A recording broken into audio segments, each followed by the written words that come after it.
probably hearing double on Pretzel. Let me turn that off. Welcome to Chaoticcalling Streaming. My name is Darwin. We're going to be doing something totally different tonight. I am not the DM. Holy snot, how did that happen? Well, first off, it's a Thursday for one. And what we're going to do is, since Critical Role's not going to be playing, well, that's usually why I don't do things on a Thursday. So we're going to go ahead and let Silhouette, run a dream sequence campaign of some one-shot, if you will. And with that, let me introduce Silhouette. Go for it. Hi everyone, my name is Silhouette and I'll be your DM this evening. We're going to journey into a dream world of my own creation, Harrowhelm. If your character can sleep, if your character can dream, they can come here. Anyone from anywhere, any universe, can all come to Harrowhelm. And there's a lot of strange things to see and behold in Harrowhelm. And unfortunately, because it's the dream world, not everything is going to make sense right away. So stay tuned and we'll see what happens to Leon and Menmon. So, Right. yeah, wouldn't it be sad if they rolled an elf or a construct? You know, I've actually had an elf come to Harrowhelm just on the sheer slim odds for some BS reason, but yeah, I guess in 5th edition, elves wouldn't necessarily come here. Yeah. Maybe they got really drunk.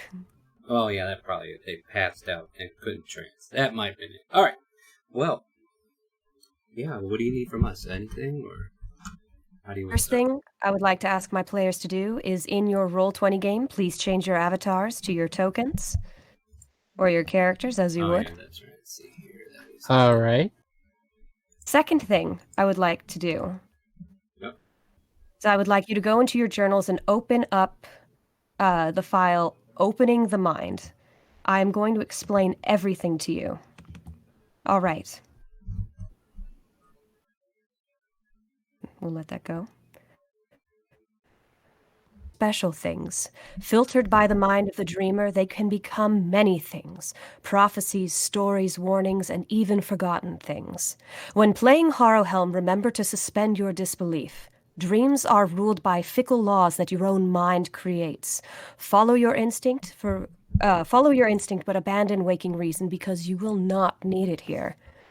Now, there are 3 ways to play Harrowhelm, and not all of them are readily available, and not every way is necessarily a friend. Know the strengths and weaknesses of your mind, because it can be a double-edged sword. For this, I'm going to explain semi-lucid, because that is how we will begin play. Sometimes we can call on common logic when we account for 2 + 2 equaling fish. The creative mind can find a balance between chaos and order.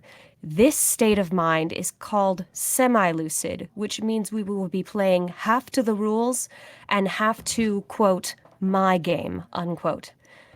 Now, before we begin and roll for our handicaps as needed, please take a moment to consider the following rules. There are 3 true rules of Harrowhelm. The first is only the spirit of a child may take the test of the Greyspire, which will not be necessary here. The second is all players must speak their mind, but the mind is not always heard. Let me know what you're thinking and kind of what you're pondering. The mind can betray you, after all, in a dream. Next, dreams can get crazy. Learn to play with me, and I'll play back. However, DM gets final say. This is a place where imagination gives you power. Death always means Rizlam here, and Rizlam simply means waking up. So there are no real consequences to Harrowhelm. Now, the rules of my game are a little complicated. See if you can follow. Rules are a kind of currency in Harrowhelm. Everyone must play by the rules. The punishment for breaking a rule is, quote, Rizlam, or waking up, or banishment from Harrowhelm altogether. The rules can change and they are different for every person that enters. Tread with the weight of your spirit to keep your rules. Interpretation and other formal means of comprehension will be for the ruling to decide. And lastly, there are technically no rules. So, on that note, I would like you both to roll a d4. And what your invisible rule is. When you break this here goes nothing. When you break this invisible rule, you trigger a dream. But if you can guess this invisible rule, you only get one. Fully lucid, which means you will have full control over your dream. All right. And let's see. You both rolled a 1. Let's see. I'm going to say that...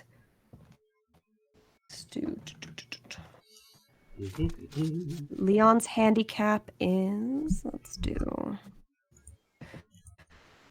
And Menmon's handicap is... That, by the way, is the new phone, and every notification that comes in not being silenced because I don't know what needs to be silenced yet. So bear with me, folks. Fun little sound effects. This will be great. Yeah. All right. I'm not gonna get out of that. There's a new rule. Every time it plays, a fireball is created. All right. So. I'll save them for tomorrow's game. Begin in the open road. You both wake up in this strange place.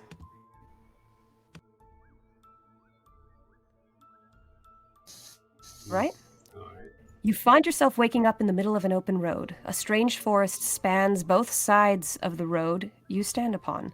Silhouetted, gnarled trees weave their long branches overhead, but never so far as to cover the path from the sky.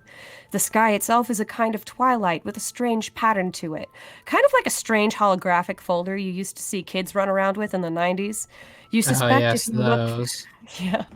It's dark, but if you look for too long, it might take you away from this place. Surrounding you are a strange child you've never seen or met before, but you don't seem entirely unfamiliar with either. There are only 2 ways to proceed. First of all, Leon, will you please describe your child self? Well, I would assume he doesn't have the little mustache and the goatee that he worked ever so hard to portray his outlook. Still shaggy, raven-like hair that kind of like dips down to his shoulders. Very serious look to his face as he's kind of like looking around, just trying to grasp where he's at, and not showing any sense of fear either. Right, I take it you're more of a young teen then. A very strong, able-bodied boy. All right, Menmon, will you please describe your child self? My child self looks like a very chubby, stubborn child. He's got his arms crossed. He doesn't really look anyone in the eye except to challenge them, perhaps. He's got some strange runes carved into his horns that have no meaning. All right.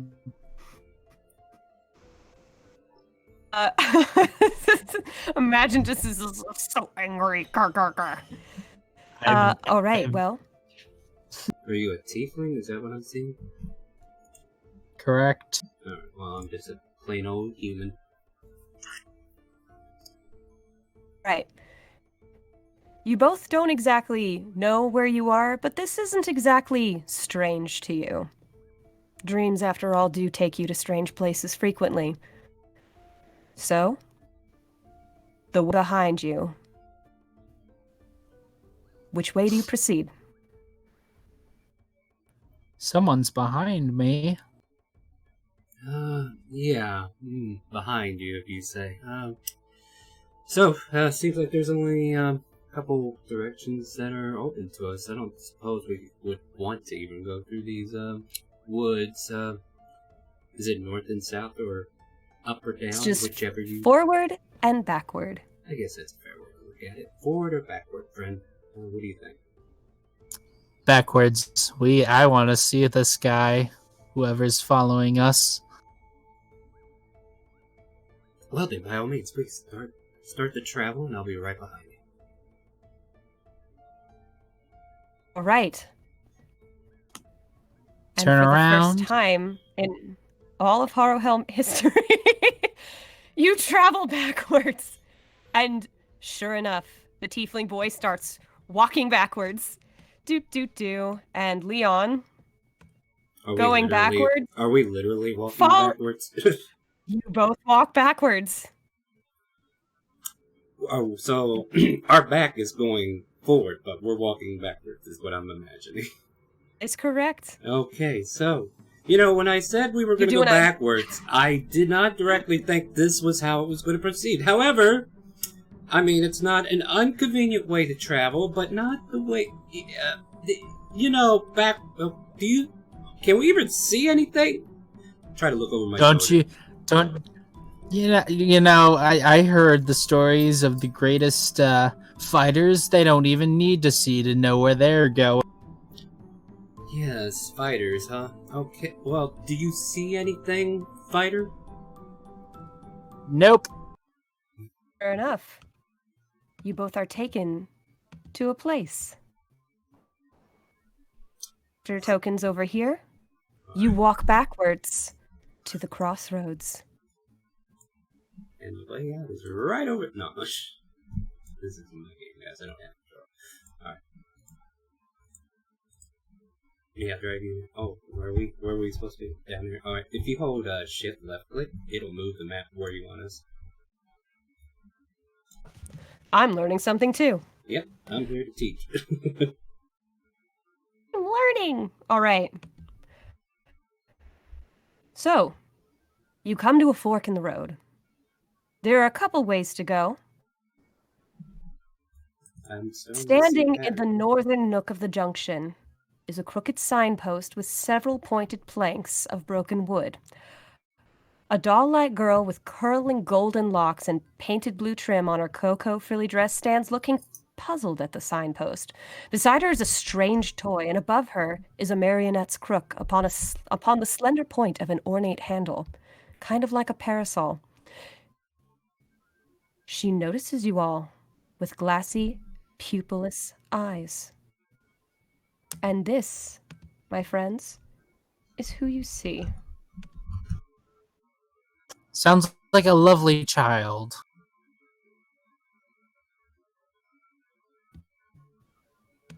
You see Bridget the marionette. Do we actually see a little thing over her head, or is that just there? It's crook above her head? Yeah, so we see that above her head with the strings? You do. Okay, just checking. Like a parasol. Oh, oh. Okay. Along the way you see small globes of light, echoes of other children kind of standing in the crossroads. They look like ghosts.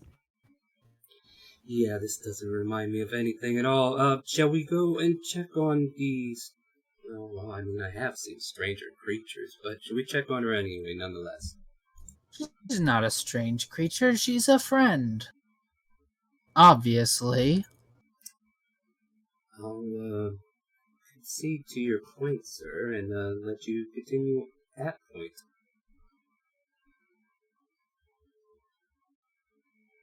So, yeah, as he travels on, I'll kind of, shimmy behind, just kind of, keeping a little bit of distance between, just letting him take the lead. Meat shields to the front. She looks to you both. Little wary, little suspicious, if you will, and she asks you both a simple question. Say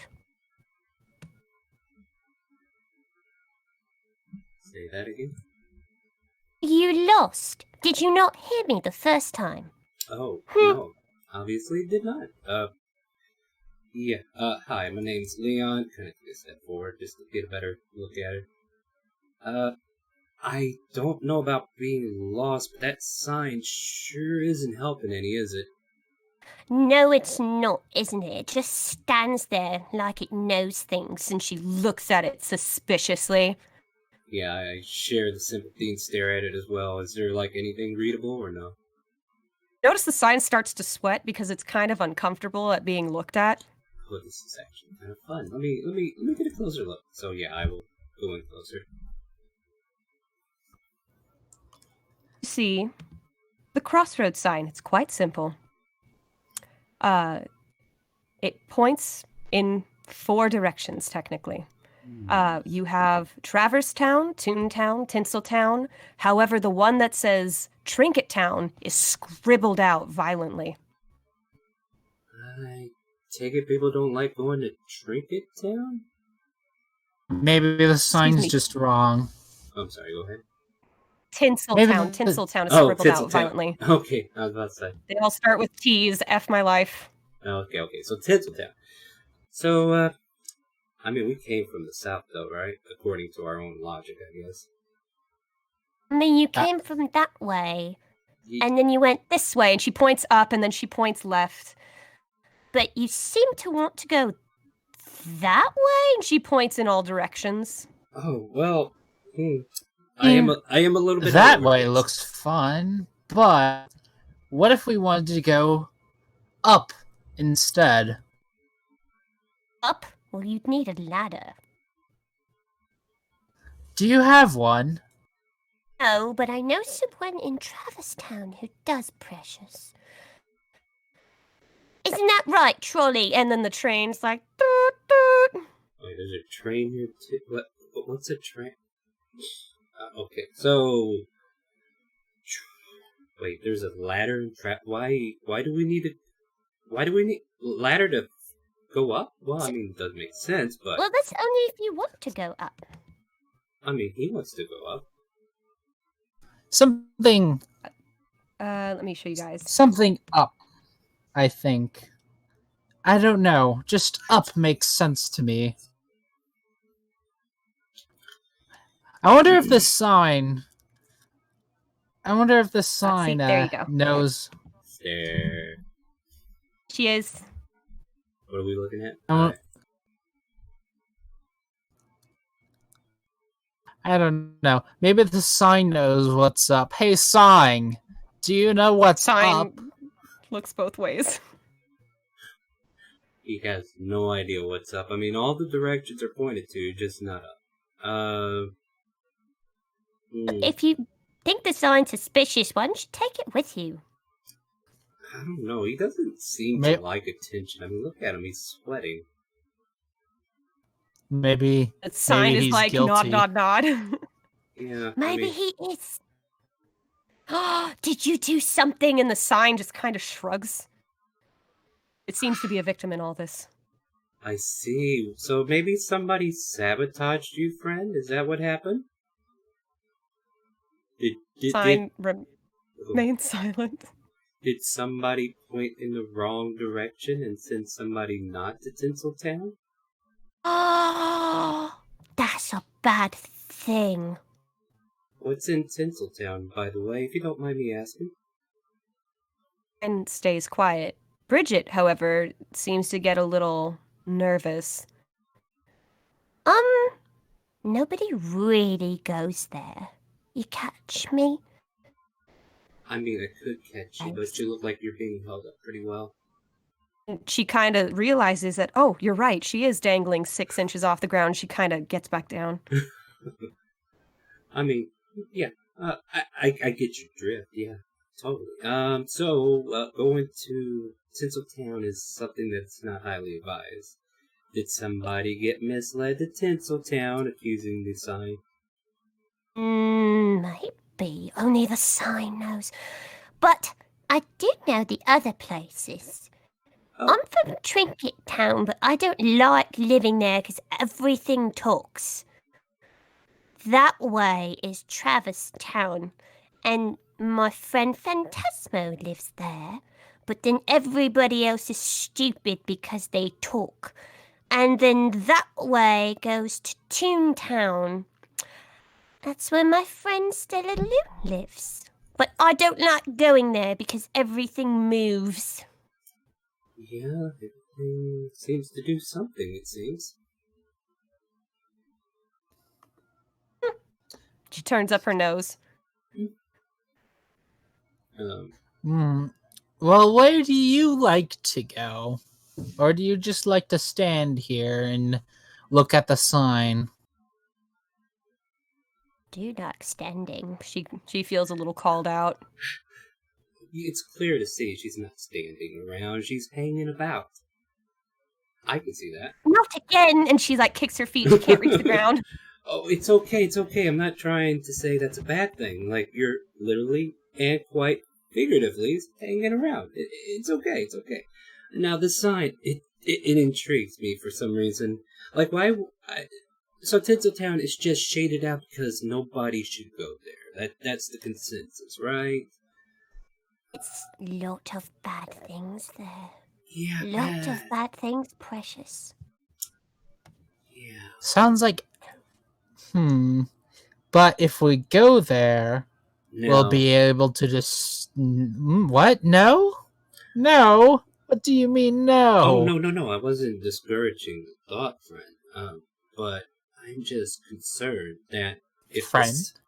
Well, I never caught your name. I mean, I figured this was a place of my imagination. I mean, I'm not really sure exactly where we are. What do you think his name is? I think it... Are you really going to make me guess, sir? I mean... Alright, fair enough. How do you not know me? I am Menmon, the greatest knight, captain of all. Menmon? Clearly, how did you not know? This chubby little tiefling is the greatest captain that ever lived. Oh my gosh, it's him in the flesh. Not just in the town, not just in the kingdom, but Forgive me, good sir, forgive me. Oh my goodness, I can't believe it slipped my mind, Menmon. My gosh, honestly, I can't figure out why I didn't come to me. I am known as Leon. I've been recently... Wait a minute. I was a bard? I don't know. Warlock? I did some things. Let's not all... It's black and white. And this sign and I think we kind of relate. And I look at the sign intently. Ooh, Look at the sign in shades of black and white. Yeah, that's about right. Sign, just out of curiosity, did you point anybody to Tinseltown recently? Is that why you're seeming nervous? Or is it just the sign post always points to Tinseltown. We just dissuade people from going there by putting several lines through it. It seems to work. Seems to work too well. Well, Too well. I'm not a cat, but if curiosity was a thing, I mean, I'd be dead. Should we go Leon. Uh-oh. You said that you weren't a cat. Oh no, am I a cat now? You're feeling yourself getting a little smaller. You have a cat body, you have cat ears, but you have quite literally your avatar's face, just kind of on the body of a cat. Oh no, I've become a tabaxi. Not fully a tabaxi, though. What is this madness? It's like She picks you up. Meow? She lot pets you. You know where you belong. You both are silly lot. You should go to Toontown. Meow. Can talk. I know, I'm just trying to... Don't humiliate yourself. That's not necessary. Don't talk to Mr. Fluffies like that. Yeah. Mr. Fluffy can handle himself, you know. Right, she feels so bad. The guard captain, the one and only guard captain. Oh, what a humiliating defeat. She puts the cat down and gives him his dignity back. Oh. That's right. You march yourself off with dignity. You don't need her. You can stand on your own 4 feet. I would sidle up to the marionette, but then she's just too far off the ground. I don't actually get to rub up against her.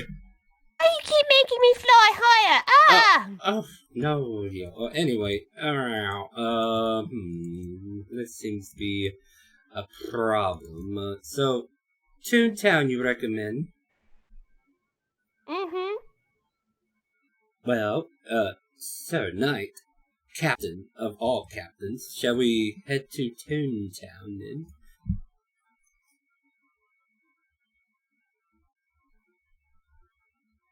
And then there were crickets. The Discord take a dump. No, Menmon, we can't hear you. Oh no. Technical difficulties, or are you muted?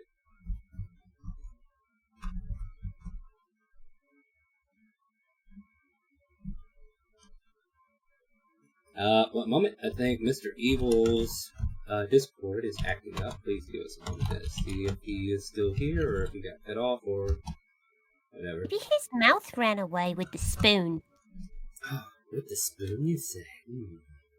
The dish and the spoon. Then Toontown, too. Well then, will you be joining us to Toontown, or are you going to hang out with the sign? I'd like to stand here, but if you need a friend, I guess I can come with you, but I won't like it. She turns up her nose.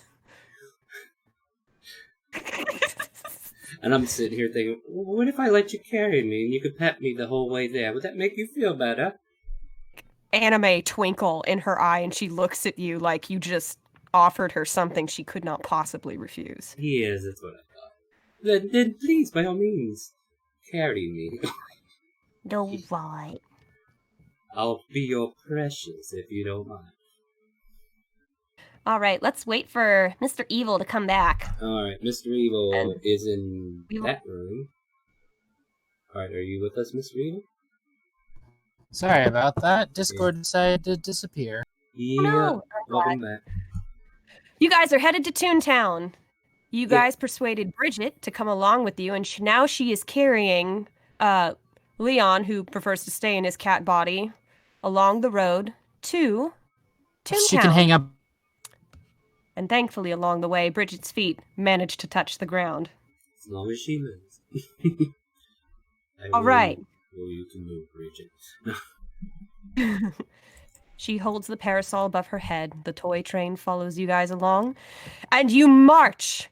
You, the guard captain of all guard captains, my god! You march, and you can practically hear the silhouettes of the trees.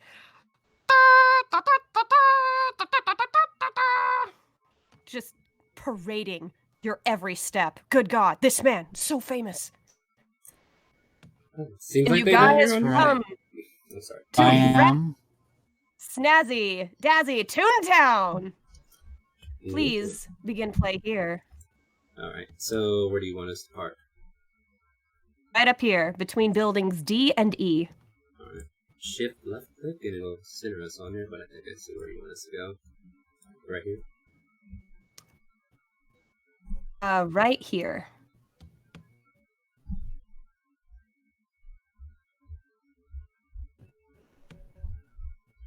It said between D and E, right?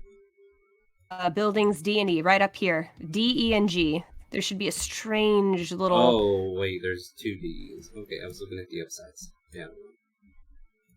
Over here. Alright. Yeah. Right. Alright, phone, settle your Bridget. tatas.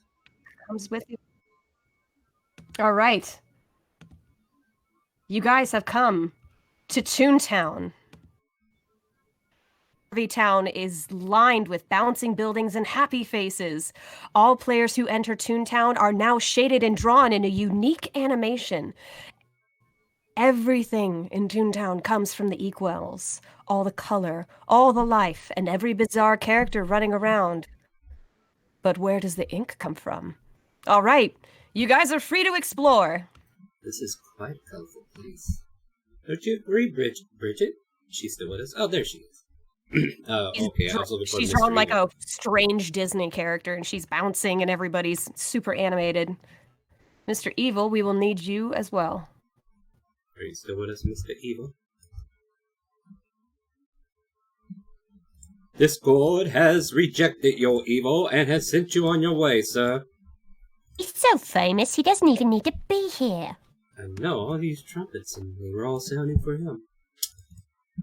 Do I look like the Cheshire Cat now, because we're in an animated town?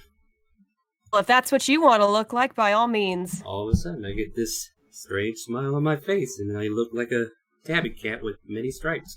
There you are, Evil. Are you with us in Discord? Nah, I'd put him there. Oh, okay, I'm about to say. I guess the volume's not working on his end. Sorry, guys. Mr. Evil, leave and come back. See if we can't fix Makes. this. In the Otherwise, meantime, you may explore any building here. There's all kinds of things to see and do, and all the characters walking around are some kind of strange stereotype, be it in books, literature, or some kind of distant thought, if you will. alright, so could I possibly float from Bridget's hand and just kind of like float through and just kind of like stay in the air, or do I need to land? Absolutely. Tunes in Toontown, you just kind of jump and you whomp, whomp, Yeah. whomp, and bounce through the air. Well, Bridget, I'm going to go over here and see what we could find. Feel free to keep up if you can. Your advice is always welcome here. Right. Stupid people. Must be. Alright, so... All right. Yeah, let me see. Or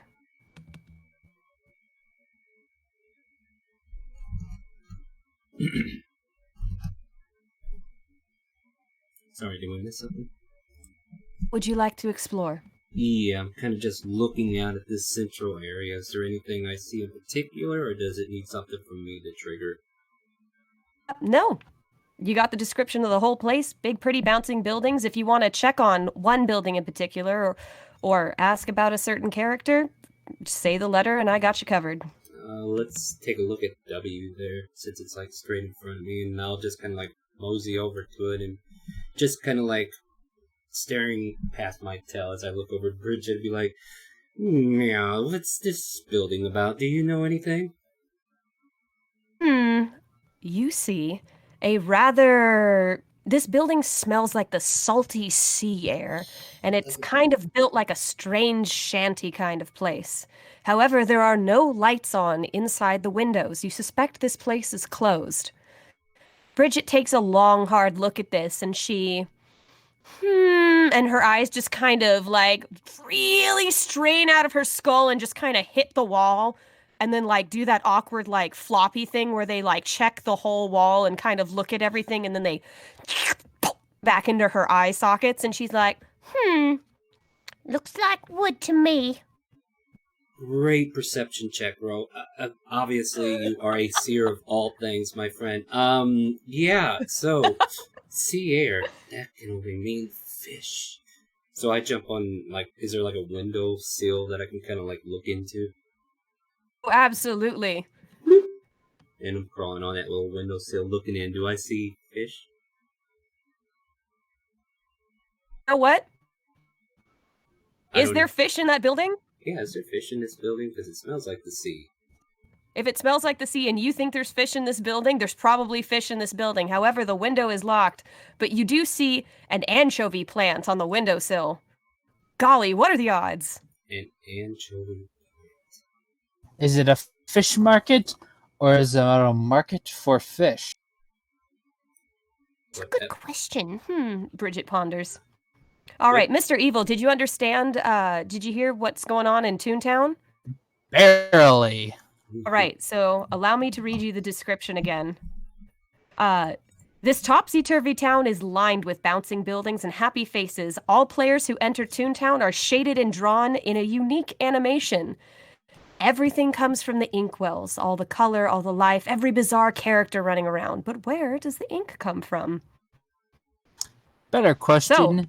Does that last question matter? Does it? That's up for you to decide. Do we see Harrowhelm. inkwells? Why, yes. This, in fact, is an inkwell.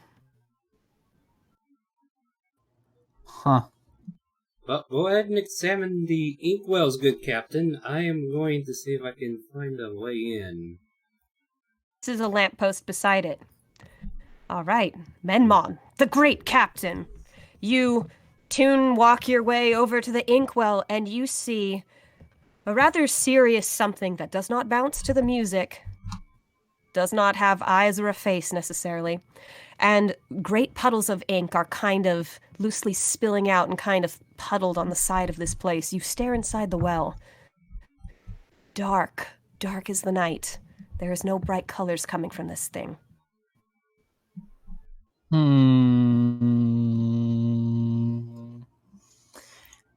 Is this up to code?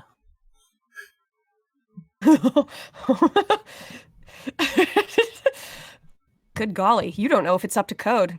That could be a serious felony. Dear Knight, do you see a key in there by chance? I'm trying to find a way into this building. I'm almost certain there's fish in here, and I want to make sure they are up to code as well. Meow.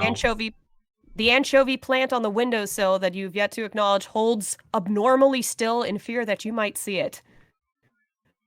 I finally draw my attention to it because I thought it was on the other side of the windowsill. Is it on my side or their side? Okay, so it's outside. Yeah, it's on your side. Oh no, you see the anchovy plant. It's scared. I paw one of the anchovies just to see if it'll fall off on its own. It does, and it flops. And I charge after it and... It was delicious. The anchovy even tries to fight back by pulling one of those, like, cartoon stunts where they try to open your mouth, like, using its hands and feet, and you just down, and that anchovy's a goner. That was pretty good. Delicious. Meanwhile, you don't know if this ink well is up to code. There's probably someone you could talk to about that. Probably an official.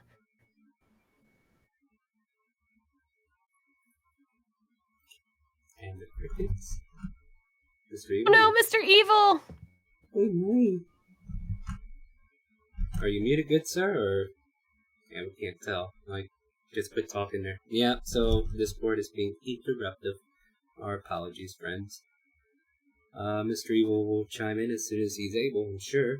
So, is there an official around that he will be able to talk to when he gets back? I'm kind of curious, too. Oh.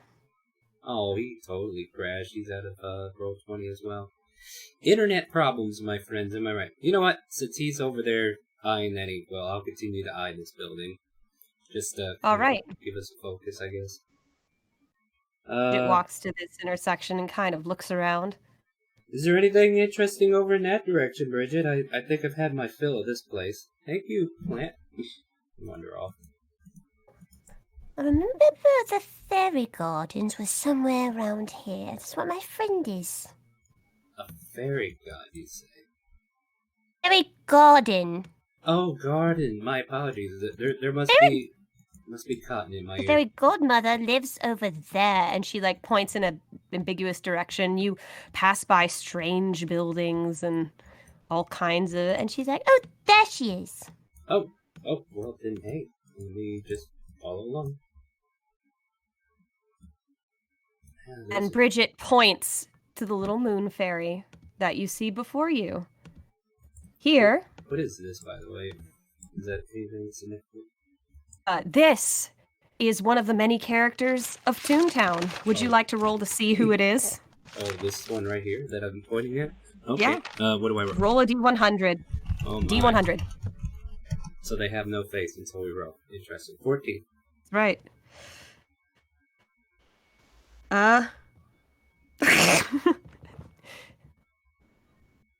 This character, her forehead, and she's dressed in a very elegant gown with these swollen red lips and these big ol' eyelashes, and she's like, oh, help, help! And she runs in a general direction. The bad guys are after me! Ooh!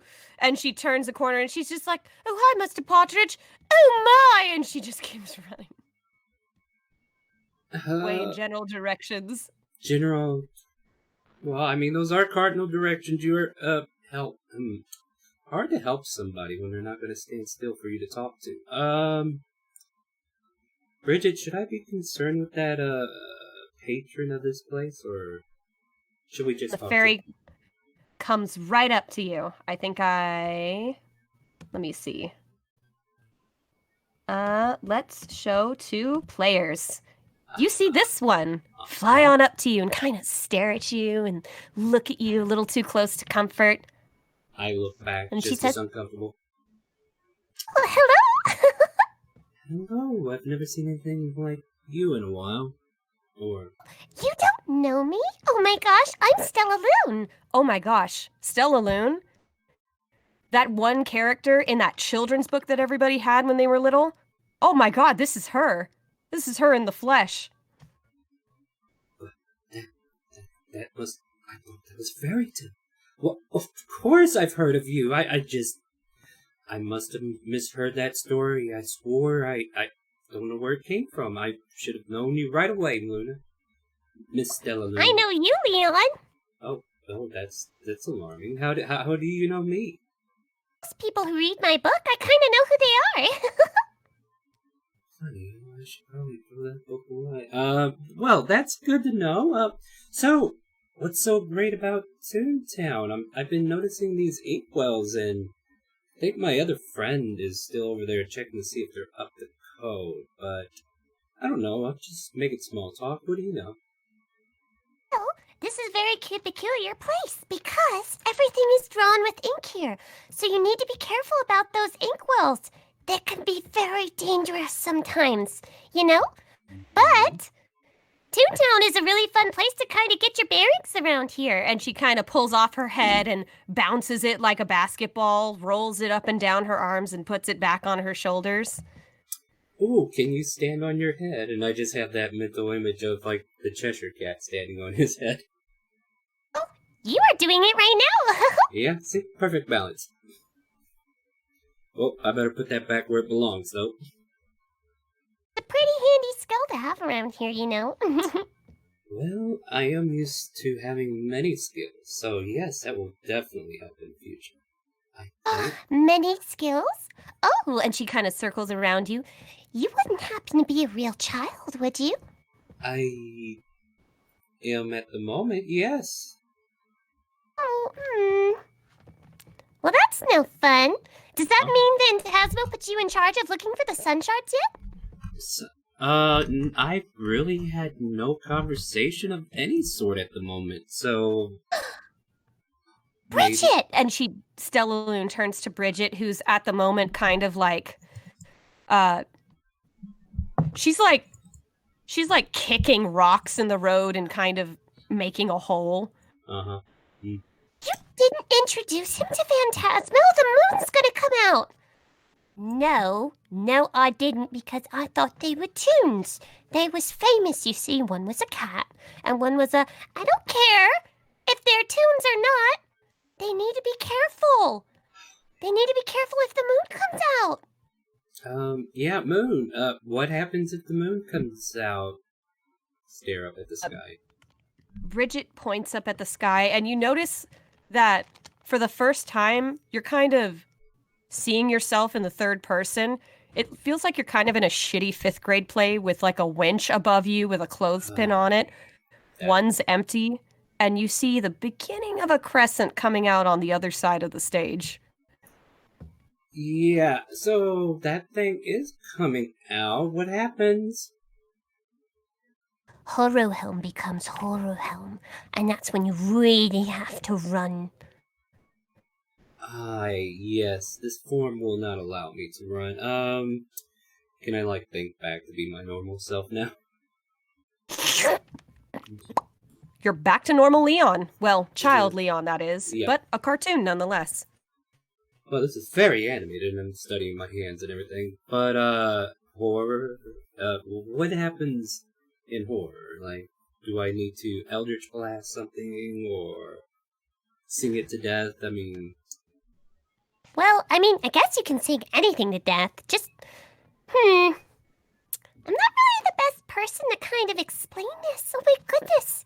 Oh, you mentioned a character who could. So, where's this character?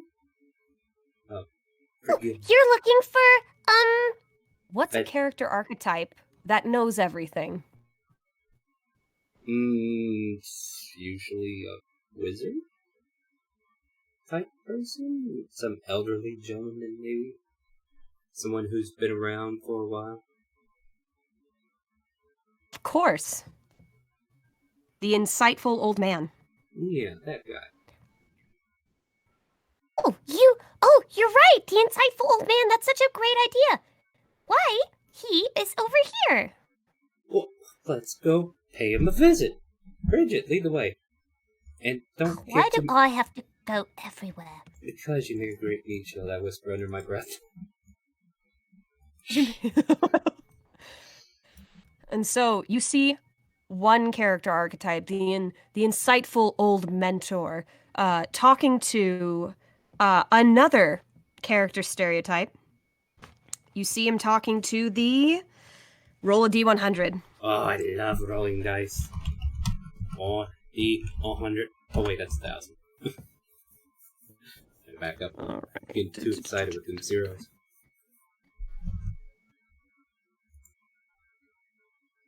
Well, let's see. Let's do the. Oh, that's so funny. Uh-oh. Really nice guy. So the insightful man. All around. The insightful old man and the nice guy. Two very clear, distinct character types that you would see wandering around Toontown. This nice guy is just sort of listening to the old mentor, sharing his wisdom and what have you, and he goes, "Oh! Pardon me, I didn't see you there. Tell me, what can I help you with?" Yeah, the moon. There's something that's supposed to happen when the moon comes out. Whatever this place is. Horror. Yeah, horror. That was the word you used. Correct. Kind of like living. Oh, where did our sprite friend go? Oh, well, I was told that there might be something I need to know about this moon event, if you don't mind, good sir. Fascinating. You have eyes that can see beyond this place. Well, I've been told many things, and kind of like... You must not be naturally made out of ink. How interesting. You see, reflects the mind. And he points to the empty clothespin, or what you would imagine he would think where the sun might be. There is no source of light here, just an ambient brightness, if you will. However, the moon is still very much intact.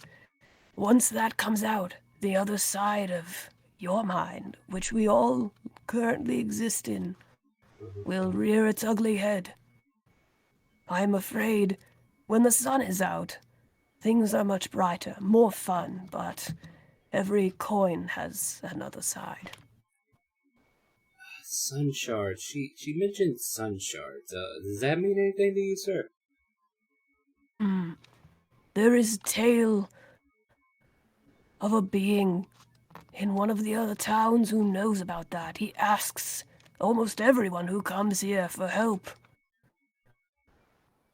All I know is that they are broken and scattered to the far reaches of this place. Oh, pity that, huh? If only I could summon them here by some strange magic. Not that would actually happen, right? And sure enough, as you're thinking it, you're like, well, it probably is right around this corner. Alright. So, hold on, I think my unseeing eye is seeing things over in that direction. I will proceed in that direction, I guess.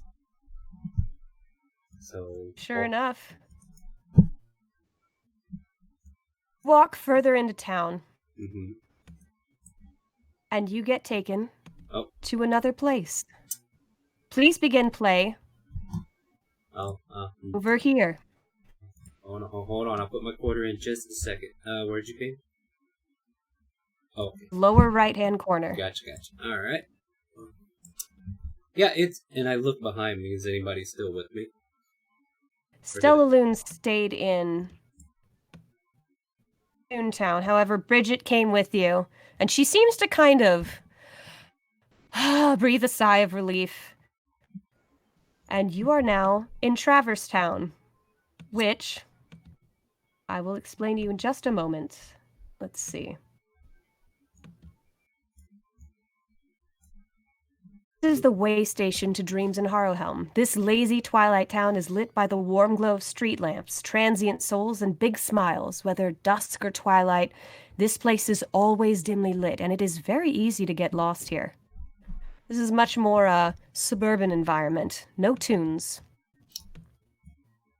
I am not sure if I'm happy or sad, because in one respect, that was kind of a happy place to be, and in another respect, it's like I'm glad I'm out of there, because now I don't look cartoonish. Anyway, well, Bridget, you know this place pretty well, right?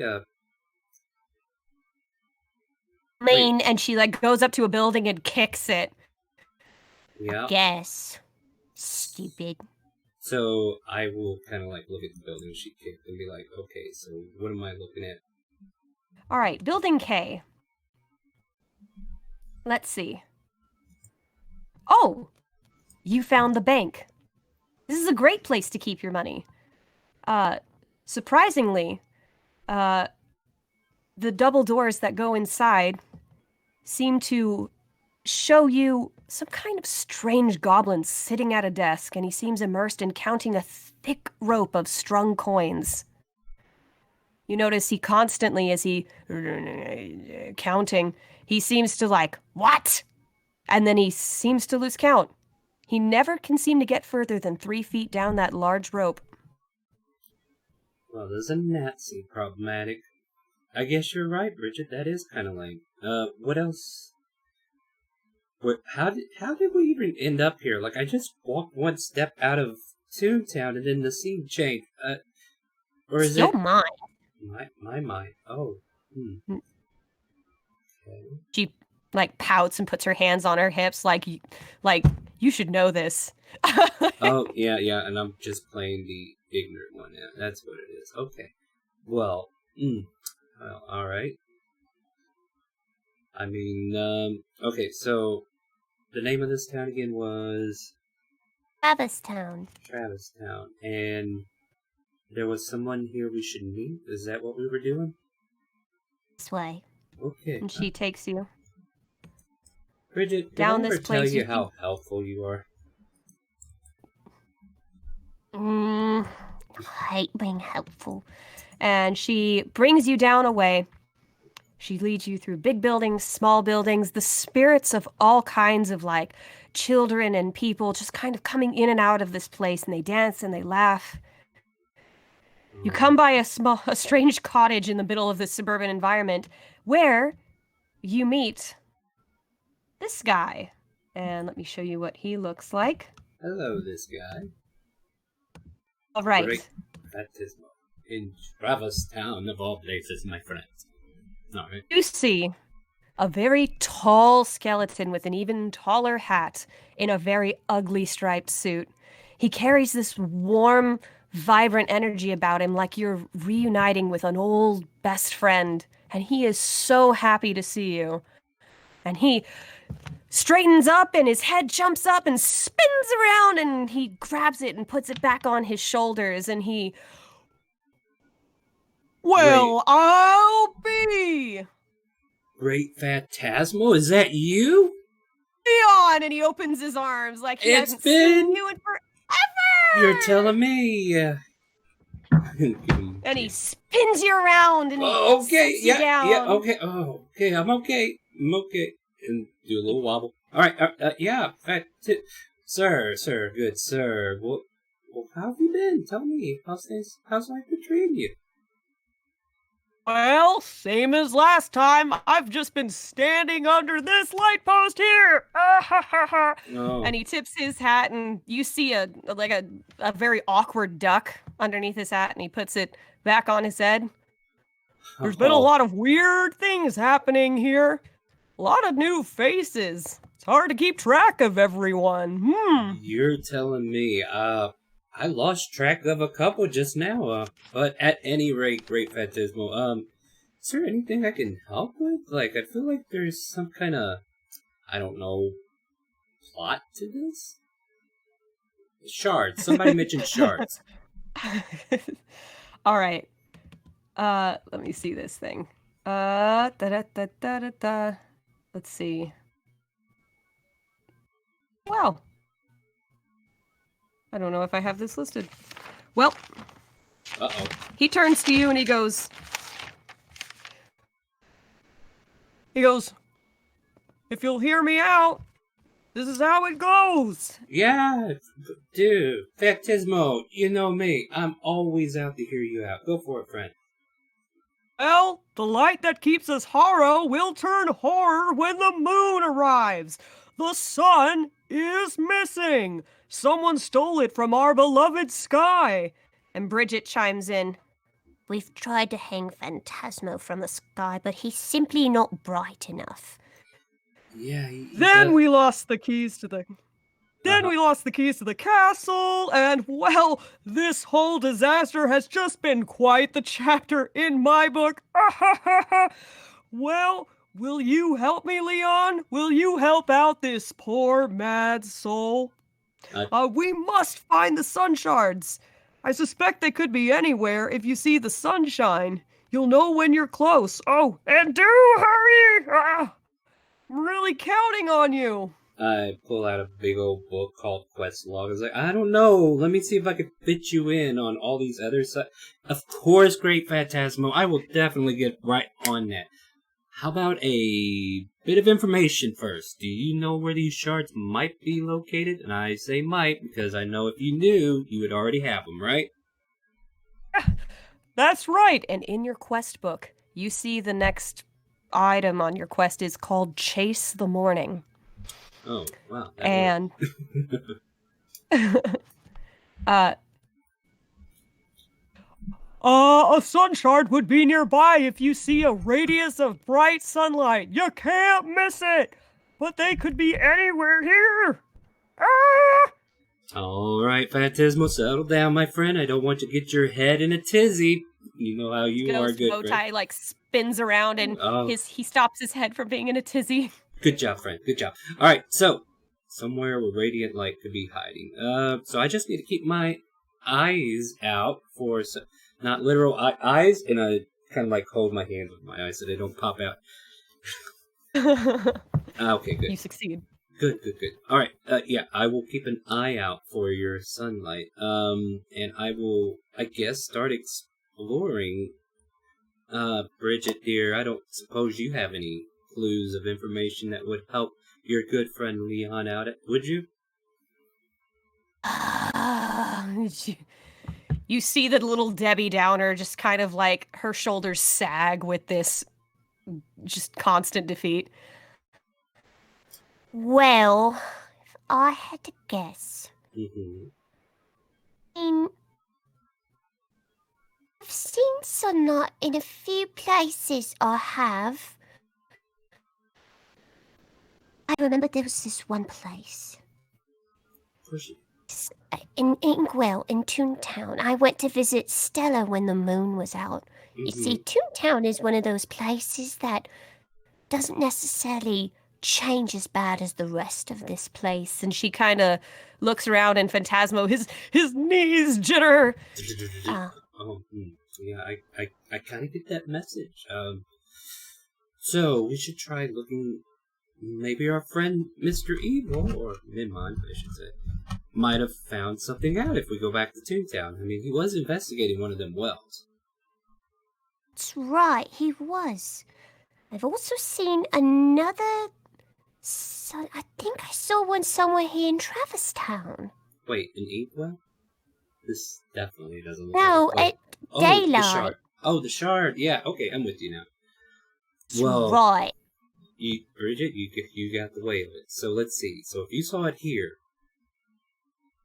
where was it that you think you saw? No, it was just somewhere around here. It was like... And she points behind it that way, and that's clearly not where Traverse Town is, but she's trying to, like, dissuade you with any random direction. Alright, so I'm spying this, and I'm thinking these are stairs, unless that's something totally different. What is building C? Is that kind of like... Those are stairs. What if we go to higher ground, and I'll climb on top of these stairs and just kind of like look around and see if I can spot like a glimpse of light igniting somewhere that's not a lamppost. Right. You go to Building C, which, shockingly enough, is something nobody else has done before.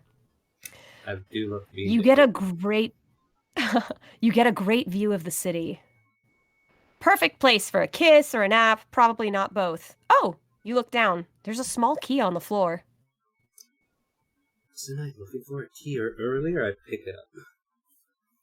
Just a regular old small key. But roll me a perception check. And because you are semi-lucid, the values here are switched. However, nat 20s and nat 1s retain their original value.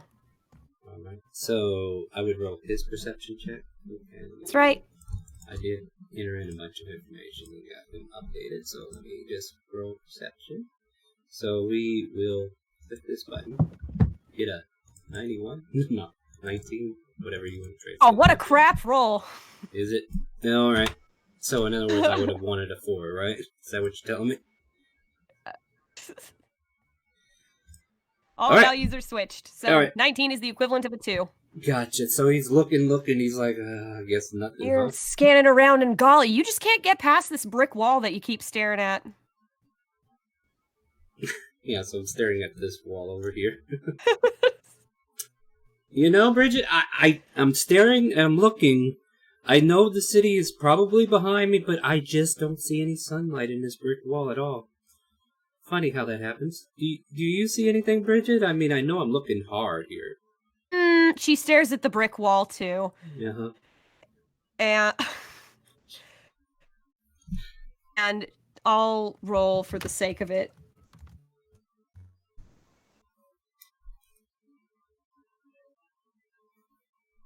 He kind of, like, polishes the brick wall a bit, gives it a little spit shine. You can hear the mannequin arm just kind of against the wall. Oh. And a window opens up, and she's like, Oh, that is. and she points. You're just looking at the wrong brick. Yeah, amazing how that happens, Bridget. What's in the window? Through the window. On the wall! To the wall. To the wall. Excuse me. Clearly. No, I knew where you were going. We're you see a lamppost right around over here, and it carries a small radius of daylight. It's probably the only part of Traverse Town that doesn't have that orange, dusky twilight glow. Looky over there, Bridget. I think we might be onto something. Let's investigate that lamppost way over here. Right. Right. You know what? I've been making you do all the walking first. How about I start? So I'll start walking first and make my way over that way. Well, if you insist. And she's going to, like, climb this invisible stairs and step onto your shoulders and kind of stand on top of you like a bad game glitch and let you do all the walking. Yeah. I mean, you know, that's fair. I made you carry me earlier. It's okay. I'm cool with this. Besides, you're light as a feather, dear. It's perfect. All right, so we get to the lamppost, and hey, since you're up there, do I have to do something?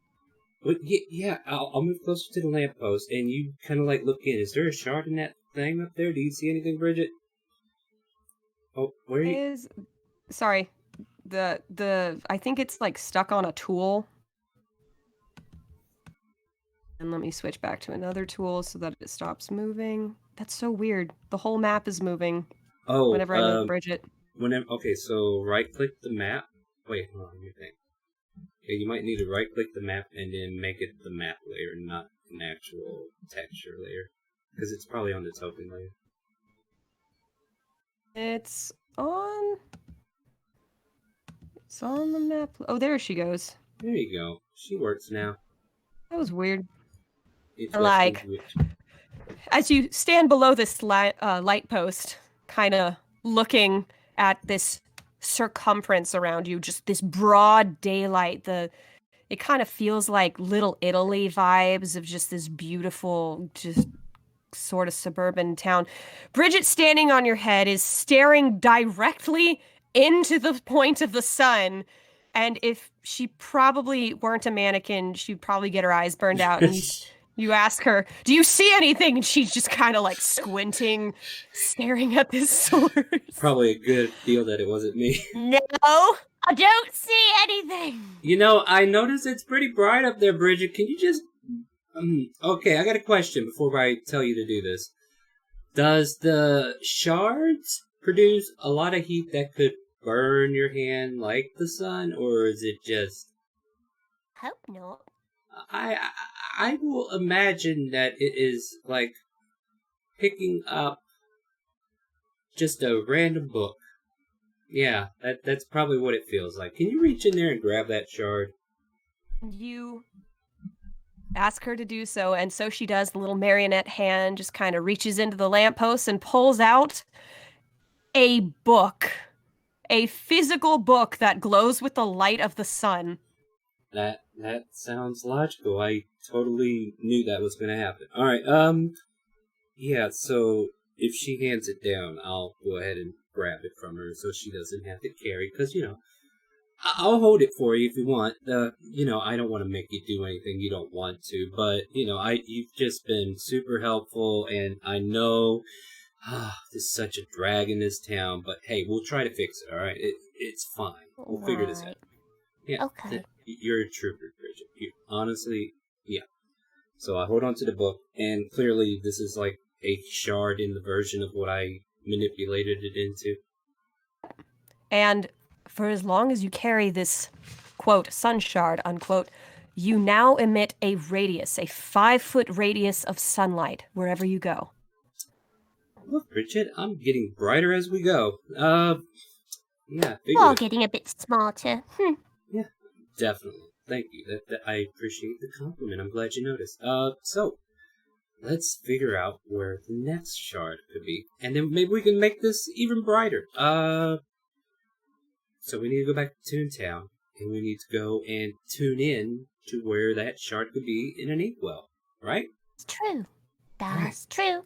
Alrighty, well, let's go back and see if we can meet our fairy friend, Stella Luna. All right. Stella Luna.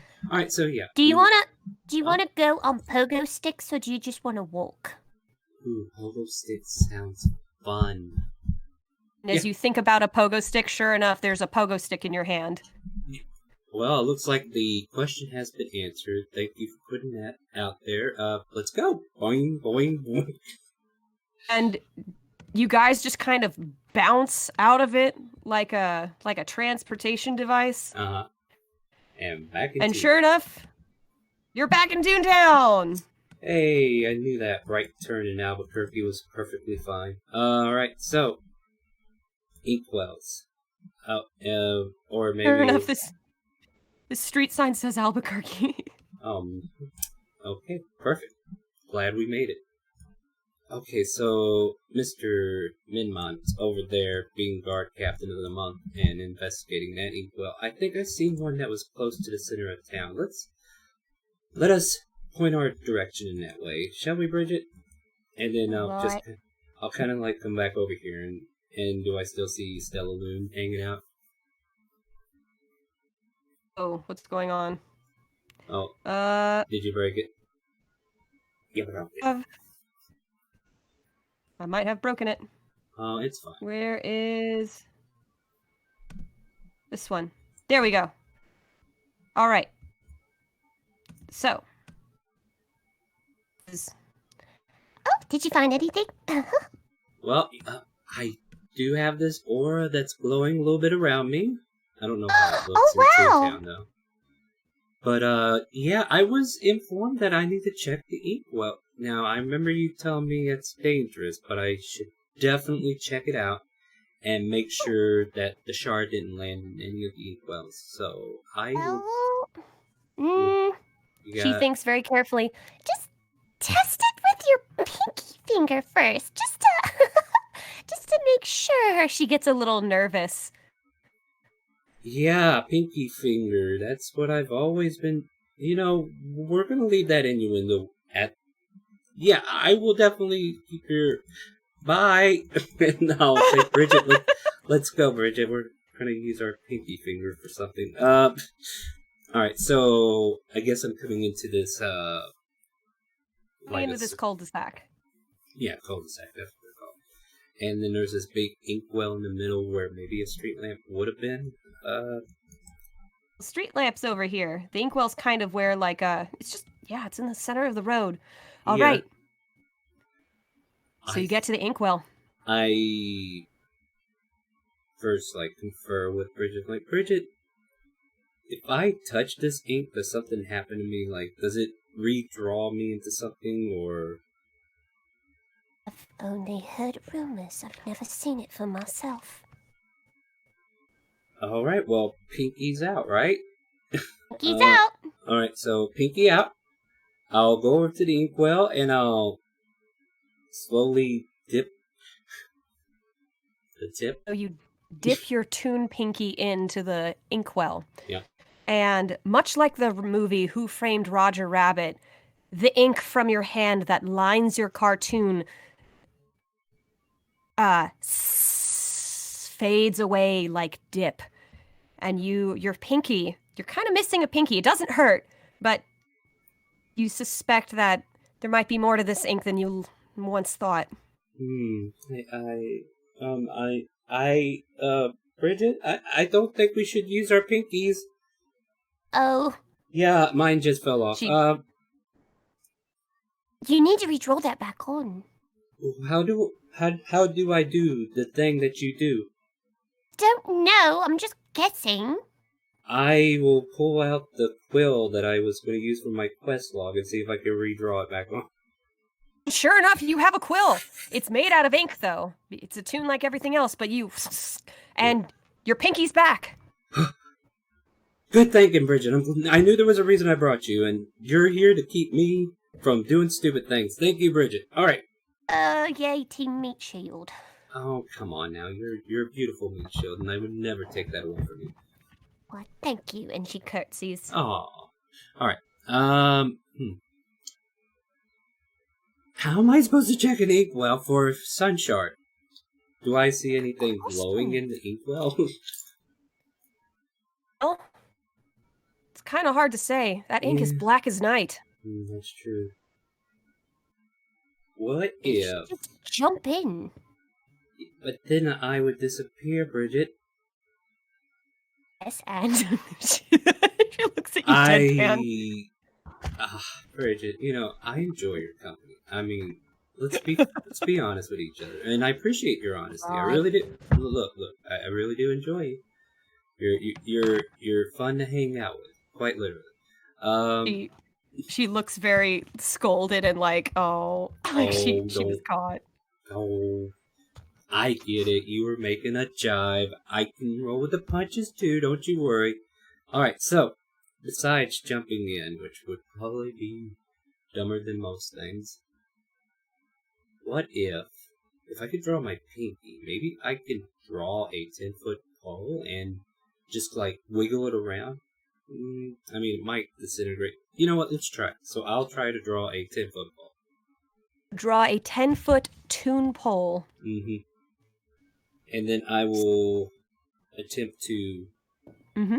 prod it into the ink to see if there's any give or take, if there was toon pole.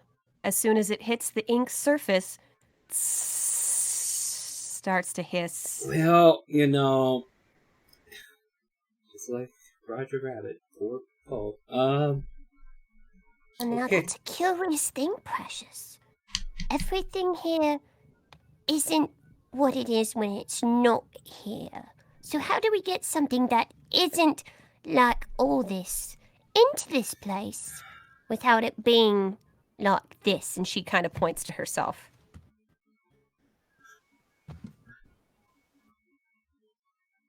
Bridget, hear me out. And I know this is a stupid plan that I'm even proposing, and I should never even be thinking it. But, what if I drew a hole on the bottom of the inkwell? That would totally destroy this town, wouldn't it? Bridget thinks for a second. I don't know, Newt. She doesn't know. She doesn't know what would happen. Good God. I mean, is this inkwell tippable? Can you just grab it from the outside and tip it over? I'm asking out of No, try it. But I am worried that Stella Loon will disappear if I do this, and I don't want to lose our best friend. Oh, I mean, as long as she doesn't touch it. I mean, she does flying, so I guess she's fine, right? You think anybody would get upset? No, and she smiles. I smile back at her.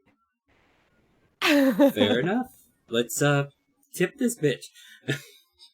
All right. You go for the well. You go and pick it up toon style. Show me how that looks. Oh no, let's see here. Like Leon, definitely not flashy in any sort because he's like an all-rounder, but he will heave, and it looks like sweat's breaking up. This isn't working, Bridget. And then eventually he starts to trip, and then he trips into it with enough force to tip it over. I'm sorry. Right, so- Hey, guys. Welcome back. Hey. Welcome back. Wait, who? Oh, Right. hold on. Farallon. This is- Sorry. Yeah, this is Farallon. That's It's totally... your friendly neighborhood snakeskin boot. Alright. Well, we're in the middle of this session here, so... I don't know. Do you want him to create or anything? Yeah, anybody can appear anywhere, I guess. I mean, it's up to you. Like, we're already kind of like halfway in, but if you want, we could take a quick little break and we can get him caught up. Or am Sure. I- In fact, let me tell you what happens with the inkwell, Yeah, let's do that. and we'll catch a break. So, Leon, you heave, and you kind of like puff up your arms to be ding, ding, ding. You now are a big old bodybuilder guy. And you take your big old arms and you heave and you heave and you heave like Popeye style. And this inkwell just kind of uproots from its style and spills out completely. Leon, the ink completely covers this cul-de-sac. However, it doesn't get too far. It spills out to about 10 feet, which you both are able to kind of back up from. Alright. And then it starts draining into the chasm. Everything it touches starts to... Oh, Bridget, look sure what enough- happened. The inkwell fell over on its own. Oh, dearest me. Oh my, however did that happen? I have no clue whatsoever. Precious. And sure enough, something does fall out of the well. Oh. Is it a shard we're looking for? It's a stale piece of pizza, but it shines like the light of day. You know, I can get behind this. Matter of fact, I kind of wish I had a pizza right about now. Yeah. So, Pizza appears before you. and with that, we take a lunch break. Hold on, one second. Hey!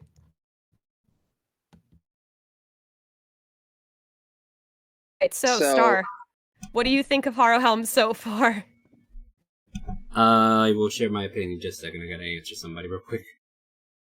Well, just from that little bit there, I could already tell I like your DMing style, Silo. Harrowhelm is completely silly. It's just shenanigans and puzzles. I am really enjoying it. It's definitely fun and definitely like a brain teaser, and I'm loving Bridget. Sorry, to you're death. cutting out. What's up? I said I love Bridget. She's so precious. She's a little brat. She's a little know. brat. I love her to death. We could never do no wrong. You know, I'm completely okay with the idea of Silo like running one of her own games in this channel. Yeah, absolutely. All right, so what I will do right now, my friends, is we're going to take a little break. I'm going to go ahead and put us on break. And when we get back, we will try to see if we can get another character in.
Hello, we are slowly coming back from break here. Let me get everything turned over to the live screen here. Yeah, we have a new character joining our group. And I will let this silhouette take over. All right. First things first, our new character Gish, would you please roll a d4 for handicap?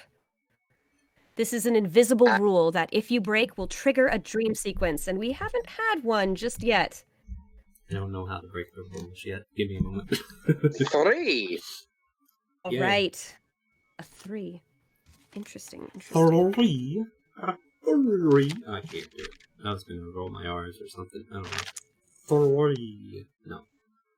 1. A 2. A 3. I think that's where I got it. 3. 3. 3 licks to a Tootsie Roll Pop.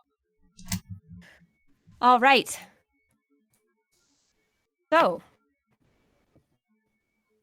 Gish, you are a child, and you were having this lovely dream in Toontown. All your favorite characters from all your favorite books were here. You were just hashing it out with the knight errant, who you've idolized in books and things. You've been talking to, like, some of the other goodly patrons of Toontown who bounce around and hop around like they're in a strange Disney animation, although won't say it outright. And you come around the corner over here. A woman with her wrist to her forehead rushes past you in distress. And you see a young child, preteen, more like. He's got dark hair, shaggy hair, and with him is a strange marionette girl. If you would go into your player journal and familiarize yourself with Bridget, there is currently a toon version of her walking around like something out of Steven Universe, if you will. She's got that spinel spring to her step. I love it, because this character, too, is one of those types. Yep. In front of them is a large overturned inkwell, which you can tell is like, uh-oh. And they're both kind of like standing on the edge of it. Oh my gosh, they must have gotten out of the way just in time. Everybody in Toontown knows that if you touch an inkwell, that's bad news. Oh boy, Bridget, it's a good thing that we got out of the way. Oh, right. I wonder what did this. No telling, precious. Hey, what are you doing? You know that's a very bad idea. Don't touch the thing. Bad idea? What are you talking about? We didn't touch it. As you would see, this very oversized robe on top of this, what looks to be a young, very, very. He's human of all degrees. Black hair, shaggy hair, a bit clean fit. Do his sleeves cover his hands? Yes. Hey, Sil, is But the music as you playing can by chance? see, the robe that covers him, is a bishop's robe with the white cow and even the holy symbol of Lathander over the neck. All right. Yeah, I kind of take a look at you and notice the symbol, and you dressed up as you are. Oh no! All right, we really gotta. Yeah, I don't know. We're trying to. Yeah, no. As you can see, it's clearly a mistake. I don't know what happened. The inkwell just got out of control, and we just got out of the way just in the nick of time. And she kind of looks at the symbol on your robe. She points to it. Isn't that what we're looking for? He blinks. You know, kind of looking cross-eyed for a moment at this girl pointing at him and says, "What are you looking for? What do you mean?" "Oh, this?" As he looks down.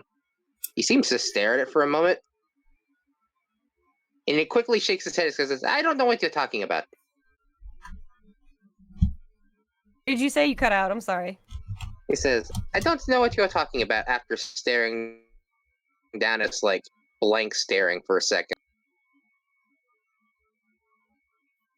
Why, can't you tell?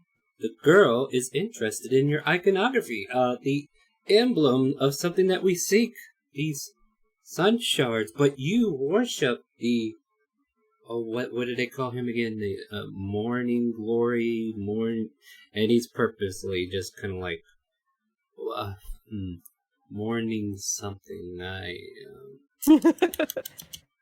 Tip of my tongue, friend. I don't know his name. I guess.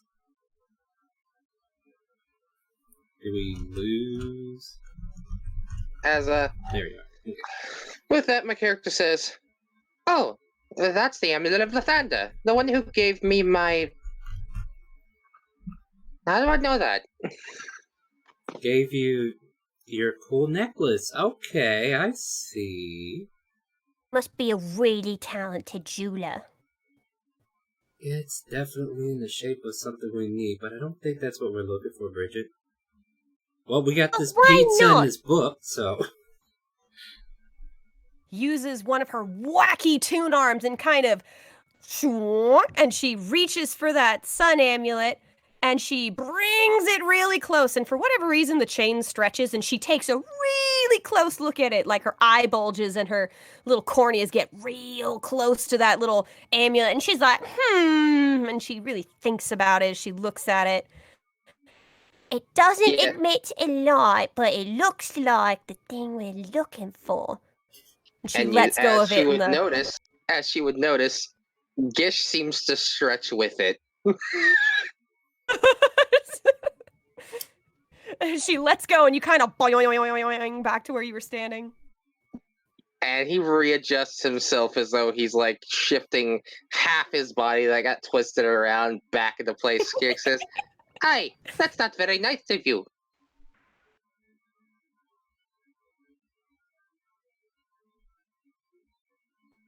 As he looks like he's fixing his body all back together.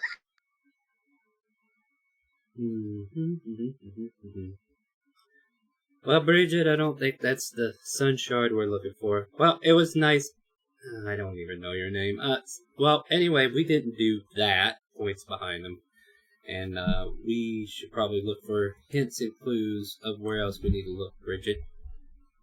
Maybe he knows where it is.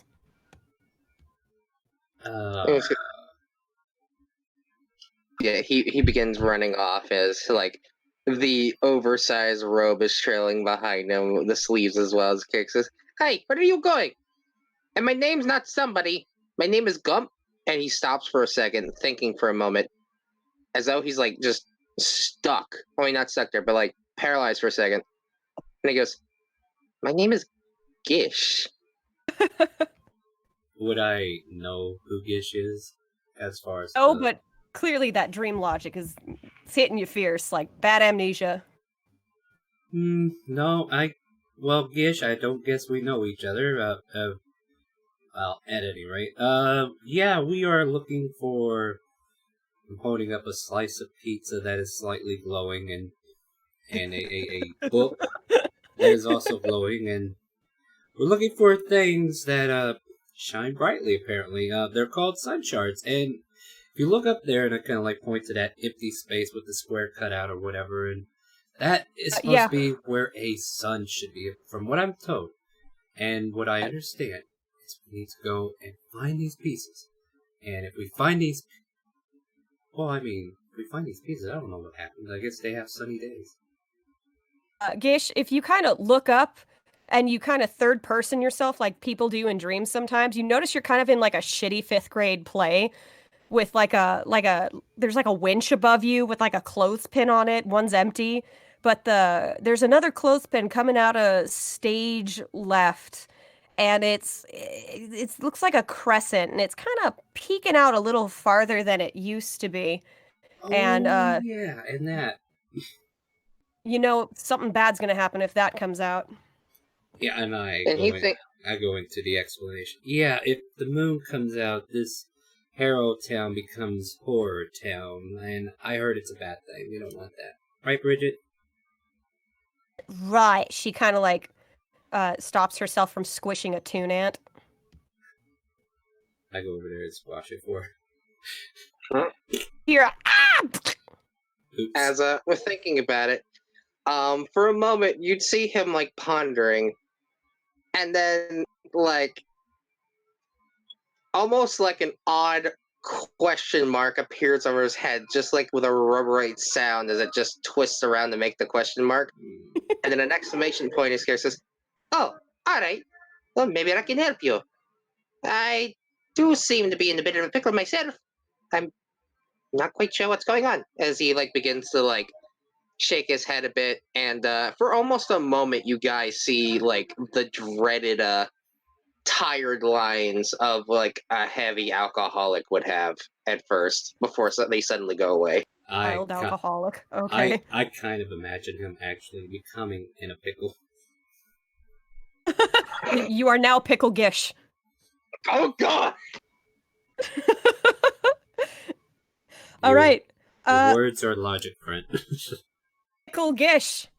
Pickle Gish. I need you to roll an intelligence check to see if you can remember where a sun shard might be, or you can roll a religion or a history. Yay, that's a fucking 0. Some priest of Lathander you are. Nope. That's I a rolled a D10. 10. Yeah, that's a D10. Not, I'm sorry. I think you're cutting yourself short here, friend. Yeah. There we go. There you go. Not bad. That's kind of mediocre in all ways. So, you think about it pretty hard, and in your time in Harrowhelm, because you've been kind of moseying around here for a while, you know things are kind of zippy and zany, and there's all different places. But you do remember that there was this place in Trinket Town. People talking about it. This place where lost things go, and if there's a sun shard, it might be lost. You'd go to Trinket Town. So think about it, because I might know a place where you can find one of these sundew hickeys. In the lost and found area in Trinket. A lost and found area in Trinket Town. Does that sound like something that would be in Trinket Town, Bridget? Oh, everything that's lost goes to Trinket Town. Then why didn't you go there in the first place? As he points to himself, almost like he has no bones in his arms, and leans up a bit and be like, "It looks like I need to do the thinking between you three." Between you three. I mean, I've only been here for, I don't know, 20 minutes or so, and I've already found 2 of these shards, and I guess we can go check Trinket Town to see if we can find a third one. Keep the finding average at a good minimum. Right. Oh, no. Right. That's where you're from, Follow though, me. right, Bridget? I mean, I guess. And she Yeah. Well, Bridget, do you have a house or anything? I mean, maybe we could stop for... Gish begins to run after. It's like, all right, let's go, that angry man and pretty lady. All right, so you guys travel up and out of Toontown, and you guys come to a new place, past the crossroads, past everything else. Please begin play with your character tokens over here. All right. Bottom right.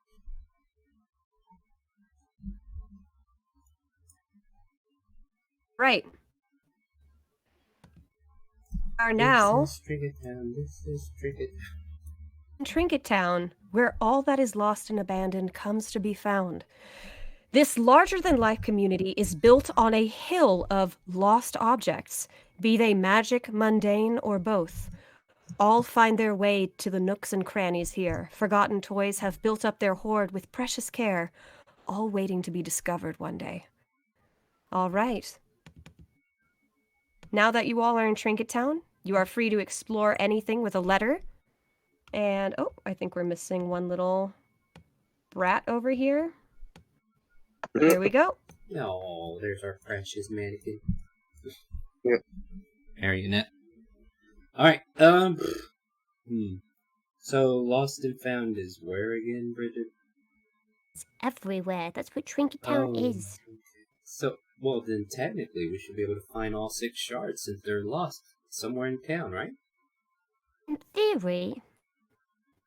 Okay, well, kind of moseying over to... Are those dice? Over to A. All right, A. You look at A. Block towers, covered in simple letters and numbers. They make a cozy apartment complex. Although upon closer inspection, there seems to be a blue circle lying around. Do you pick it up? Sure. Have obtained the blue circle. All right, Gish, what's up? So yeah, looking at this and seeing as he's going to this block tower, he's gonna bypass him a little bit and kind of get between B and B. All right. E or E? Let's do you know what? Let's do B. Right. This is the Great Appraiser's Duplex. You hear someone inside tinkering with something, although you suspect you would need to go in to see more. Okay, he attempts to go to the door and attempts to slide underneath the door, but notice his hand stops. He says, "What am I doing?" And then picks himself up and then it proceeds to try to open the door. And you do so. And you open the door. And inside,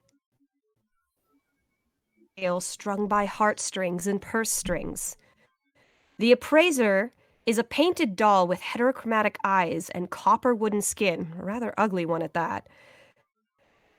The race and gender are unclear of this particular thing. You can kind of make that up in your own theater of the mind. But you see them weighing the lost objects on scales of money and love. And he looks to you, and he says, "You care to see your worth?" But this kid says, "No, it's all right.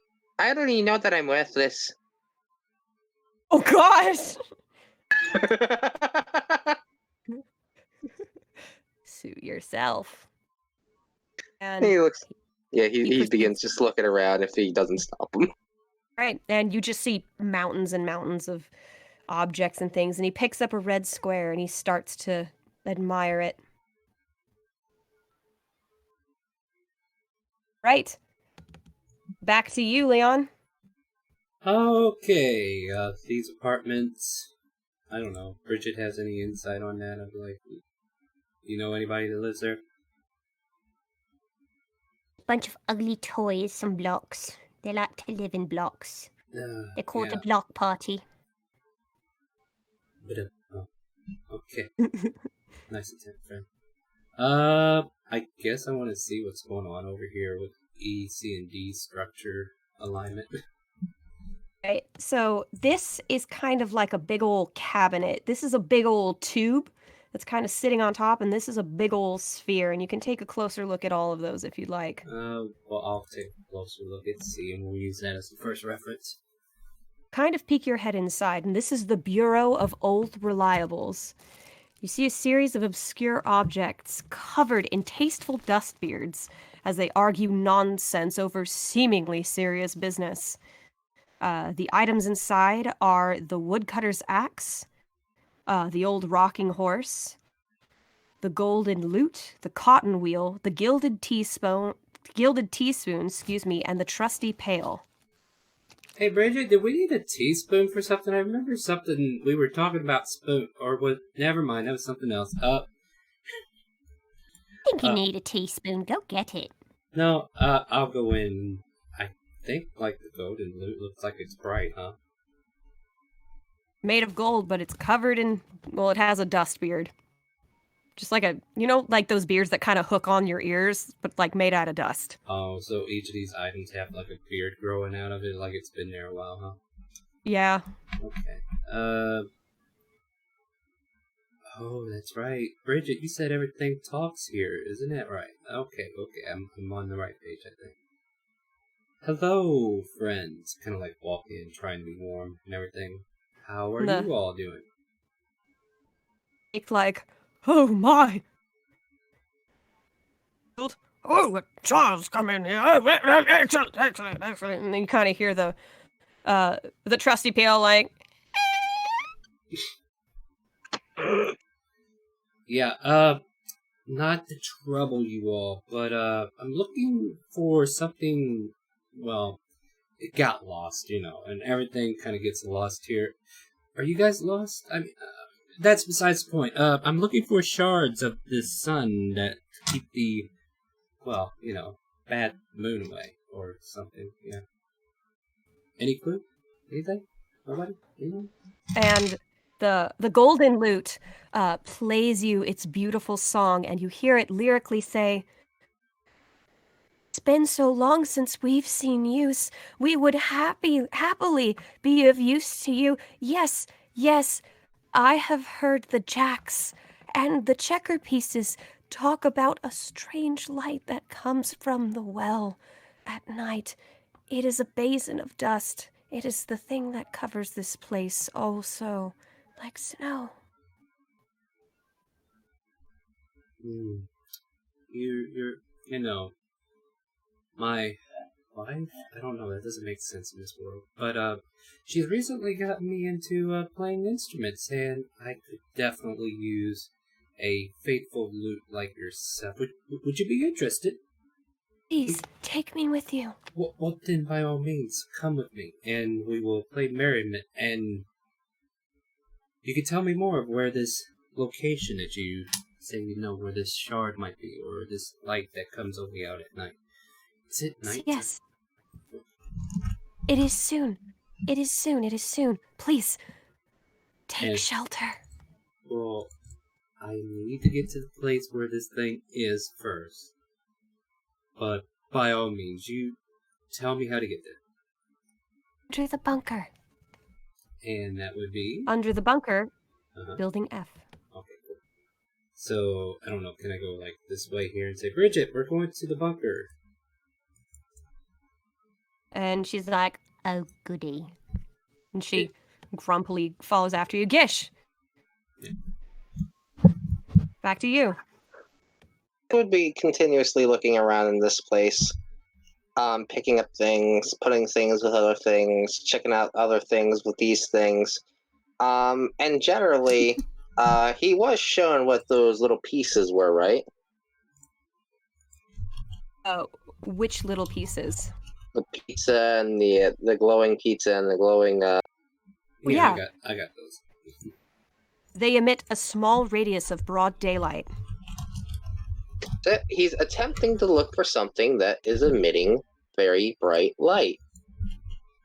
Doesn't seem to be anything here.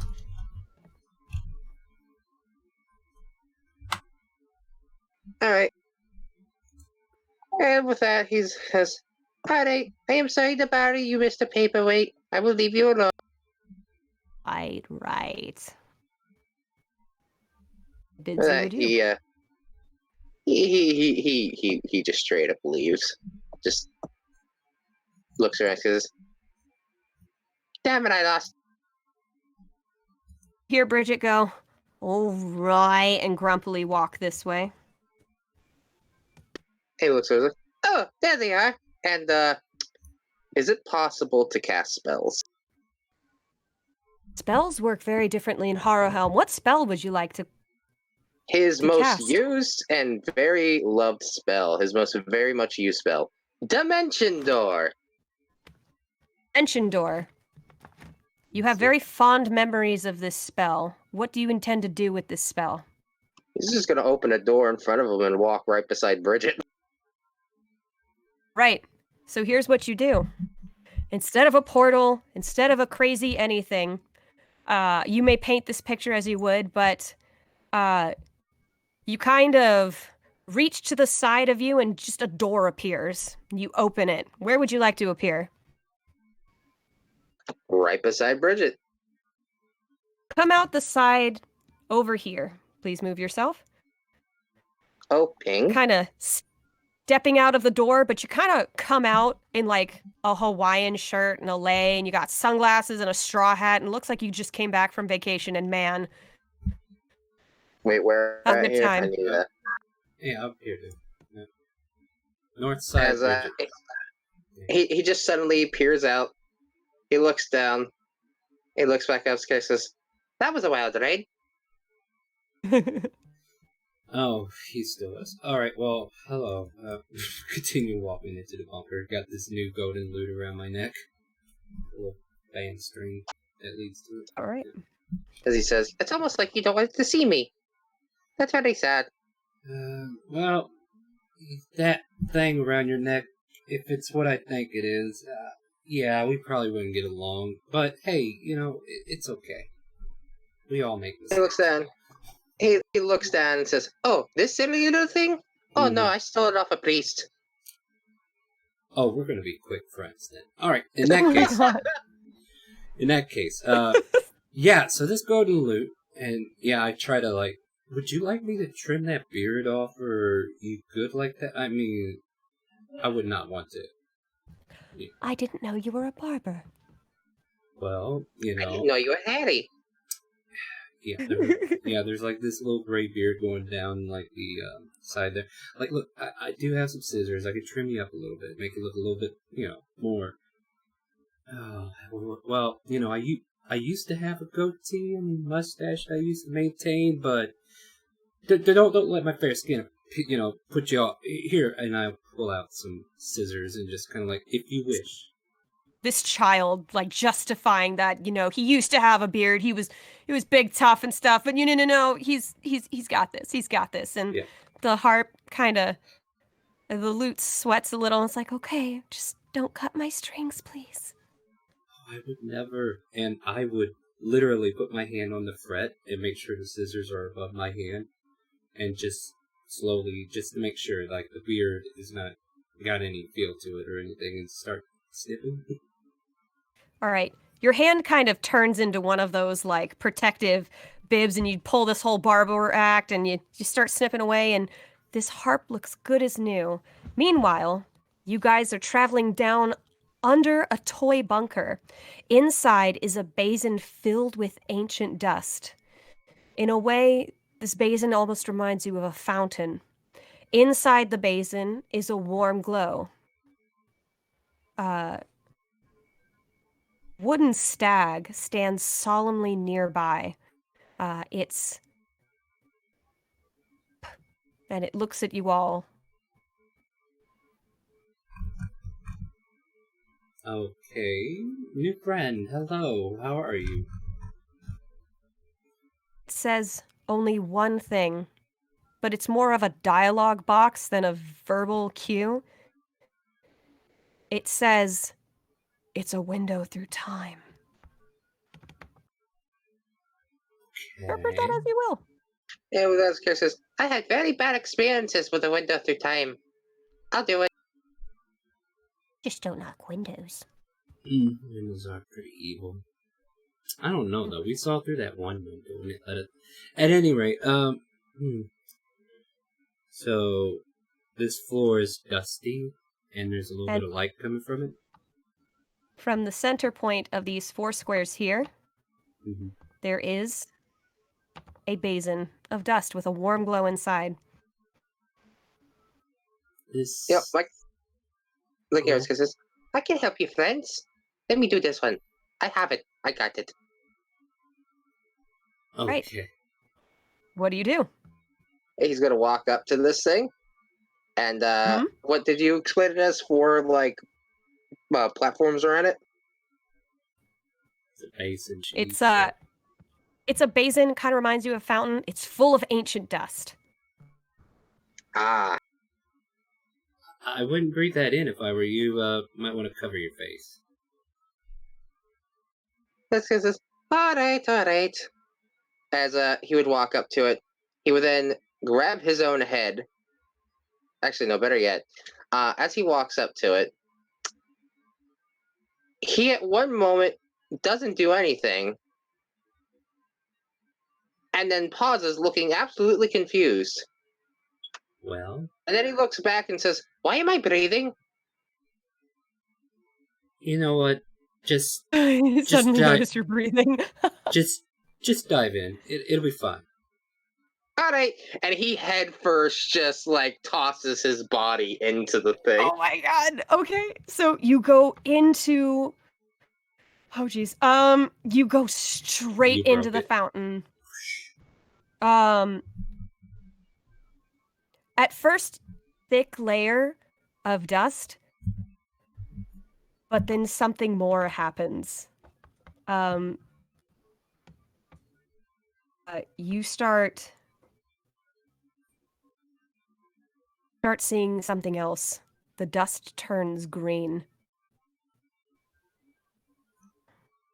Actually, oh let me no, find Bridget, he's gone. Whatever shall we do? I have you all to myself, Bridget. Ow. That's Yeah, let's do something interesting. All right. So you dive deep into these murky, almost green-like waters, but you don't necessarily need to breathe because you don't remember breathing. As you travel down into the basin, you see this gnarled seaweed at the bottom. These big, bulbous stalks, easily 6 times your body, just kind of lurch and move and sway in this place. And as you swim down deep, deep into this abyss, for whatever reason, the fear of your of what may be down below doesn't quite strike you.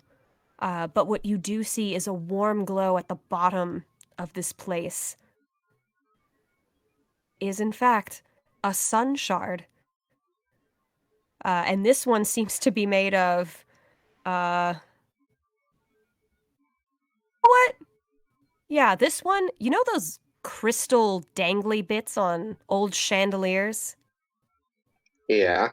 It's like a broken off one of those. Oh. So yeah, swimming on down, as I will note, this would very remind him of something when he pops back up, but as he floats on down, he happily grabs it with no care in the world. Oh. First one of the night. Gish, I need you to roll a d20. A veil covers your eyes. Alright. what was your rule? Don't do anything helpful.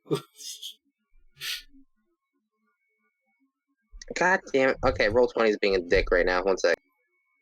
Good Punch it roll. in the balls. Right, so I got a Right. 19. Ouch. has anybody ever... Ooh! Oh, All right. Gish, you touch this shard, this strange object emitting sunlight, and something takes you away from this place, right as these big bulbous stalks start opening these lids into these big gargantuan eyes staring directly at you, but you're pulled away. You're pulled away so fast. Gish, what is your current world setting? You said Barovia? The world would be Barovia, but the world would be on fire. Everything either has had carnage run through it, or devastation blown away through it. Towns would be empty. You see this. You're taken place after place after place. Towns are empty. This world is on fire. And yet somehow, in the thick of this entire world, there is a being who still yet exists. And in this fire they stand. You can't quite tell the figure. But you know you're in a big place, and it is the cover of night. And they turn to you with a piercing stare. And the fires are snuffed out, and there's nothing but darkness. You get a terrible dread in your heart, and you fear for your wife, whom right now you as a child don't quite understand you have an attachment to yet. Back into this place, and you're surrounded by these large eyes. Meanwhile... Ooh, this is gonna be fun when it comes back to me. Yeah, sorry. you Meanwhile, think, Leon... You think he's dead? Just talking to Bridget in the No. loop. You don't? I don't know. He's been down there for several seconds. Oh, Maybe he is. I put my ear to the basin just above the ashes. Hello, just listening in. Do I hear You anything? listen into the dust. Yep. You do hear something going on down there. It sounds a lot like a prophecy dream, but you could be mistaken. But you do sense trouble. He'll be fine, right? I mean, he's got this. All right, you know what? I should probably go check. Bridget, I guess stay put, keep an eye on things. Hopefully, if I'm not back in 5 minutes, jump in after me, okay? Right. You're not going to jump in, are you? No. You know what? That's fair. That's fair. Hopefully I'll be back then, and I attempt the same feat. All right, and you see much the same thing. However, your friend Gish is surrounded by these eyes, these strange, gargantuan eyes, and they look like they're trying to whisper terrible secrets to him. That's no fair. I want the secrets. Oh wait, I'm no longer a warlock. Do I see where that shard he saw was, or? Holding it, but it's Okay, so far, he's got far it. at the bottom, easily 60 feet below. And he's down there with it, then, right? Hmm? Yeah. All right. So these eyeballs that are looking at him, do they? I don't know. What would they? Like I'm getting the feeling of like several beholders that are just like staring down at him. Is that the vibe that I'm like? Am I imagining this right? It is a horrifying sight, yes. 1, 2, 5, 10, 15. Oh god, that's a lot of beans. Friend, are you okay? I don't even know if my voice will travel. Like, I think we're in, like, a liquid void or whatnot. But I will attempt to, like, shout out to him. Are you okay down there? And if that don't work, if I don't feel like my voice is reaching, I can try to send a message. Gish, you see these eyes, and they want to whisper strange truths to you to keep you down here forever. What do? Those flashbacks would bring back something of great pain. Though it wouldn't be a wife he'd be looking to. No. A brother that he failed to protect. A brother that he loved like no one else. Family to him. A brother that threw him out of Barovia without a second thought to think about what he wanted to do to save him. A brother he failed. Oof. As these things are staring at him, he would look, those aged lines would be back on his face. But then a twinge, and then a grit of the teeth, which quickly would turn distorted. As so you say spells really work differently here, right? Yeah. What about a gift from a dark power? What would you like to try to do here? Lightning bolt. Right, what is your intention by using this spell? He just wants to shoot it at someone. Specifically, just as he, he's about to have a tantrum. Right. So here's what happens. You cannot summon lightning in your mind, but the intention to hurt people manifests in the form of this sharp poker. And it strikes like lightning, and it feels like lightning. Who do you wish to attack? What's the closest eye trying to whisper sweet nothings to his ear? Really, the one to your right Stab him. reels back, and you hear this voice that echoes throughout this entire subspace. A horrifying thought. All of these eye stalks might be one thing. And they stop trying.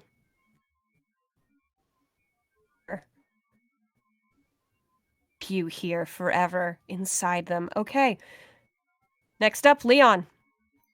Yeah, what exactly did I see happen? you saw a strange... what would you call that poking stick? What do you think you saw? Oh, I mean, what is it, a poker? Like Fire poker. Yeah, You fire thought you saw a fire poker. Manifest and stab this eye, and it...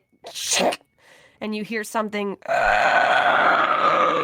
kind of deep, but like echo in the abyss. Kind of like that Ford moment when he saw that eye in front of him, but like a bit smaller. And something unsettles you. Well, that doesn't feel right.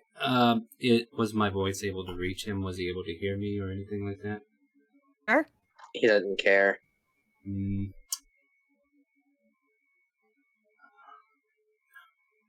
Alright, so This- do I care? This thing reminded him of the bad stuff. Alright. Can't use people if they're dead. Alright, I will... Do I feel like there's an aggressive... Okay, you said they were backing off, right? And am I hearing them say voices or anything, or am I just hearing groaning? Hearing groaning, this isn't necessarily... I'm not doing initiative here, but it's pretty much low, watered-down combat, if you will. Yeah, I'm just evaluating whether or not, like, am I hearing the same things he's hearing, or if it's even being said to me, or if it's being said out loud. And also evaluating whether or not my voice is actually reaching, or if it could even be heard in this space. Because, yeah, go ahead. You don't know, but you find your new friend caught in some inner torment. What if I try to play a Ballad of Valor or something? Something that would be upbeat and try to drain the focus and maybe hopefully think that an upbeat song would trigger a more fonder memory for my friend in distress. It soothes the savage soul. Proceed to play. Roll a performance check. Does this loot give me any cool performance bonus? A disadvantage. Fuck this loot. Damn it, Fizzer. Alright. No, but remember, that's a good thing. Oh, yeah, that's right. Okay, yeah. Oh. Yeah, but I'm really good at performance. That's a bad thing. Damn, buddy. Damn. Even with a disadvantage, you just... Gosh, you rolled really high, and that's bad. Well, I tell the loot, it's been a while. I'm sorry. I'm a lot better than this. It never happens. It doesn't, yeah. You know what? Maybe it's just the first time. I don't hold the loot this against... sympathizes. Yeah, I mean... The loot also apologizes. You know, it's been a while for her as well. She's a little rusty. Oh no, it's her. Apparently our song will not reach our friend. Interpret this as you will. You hear a...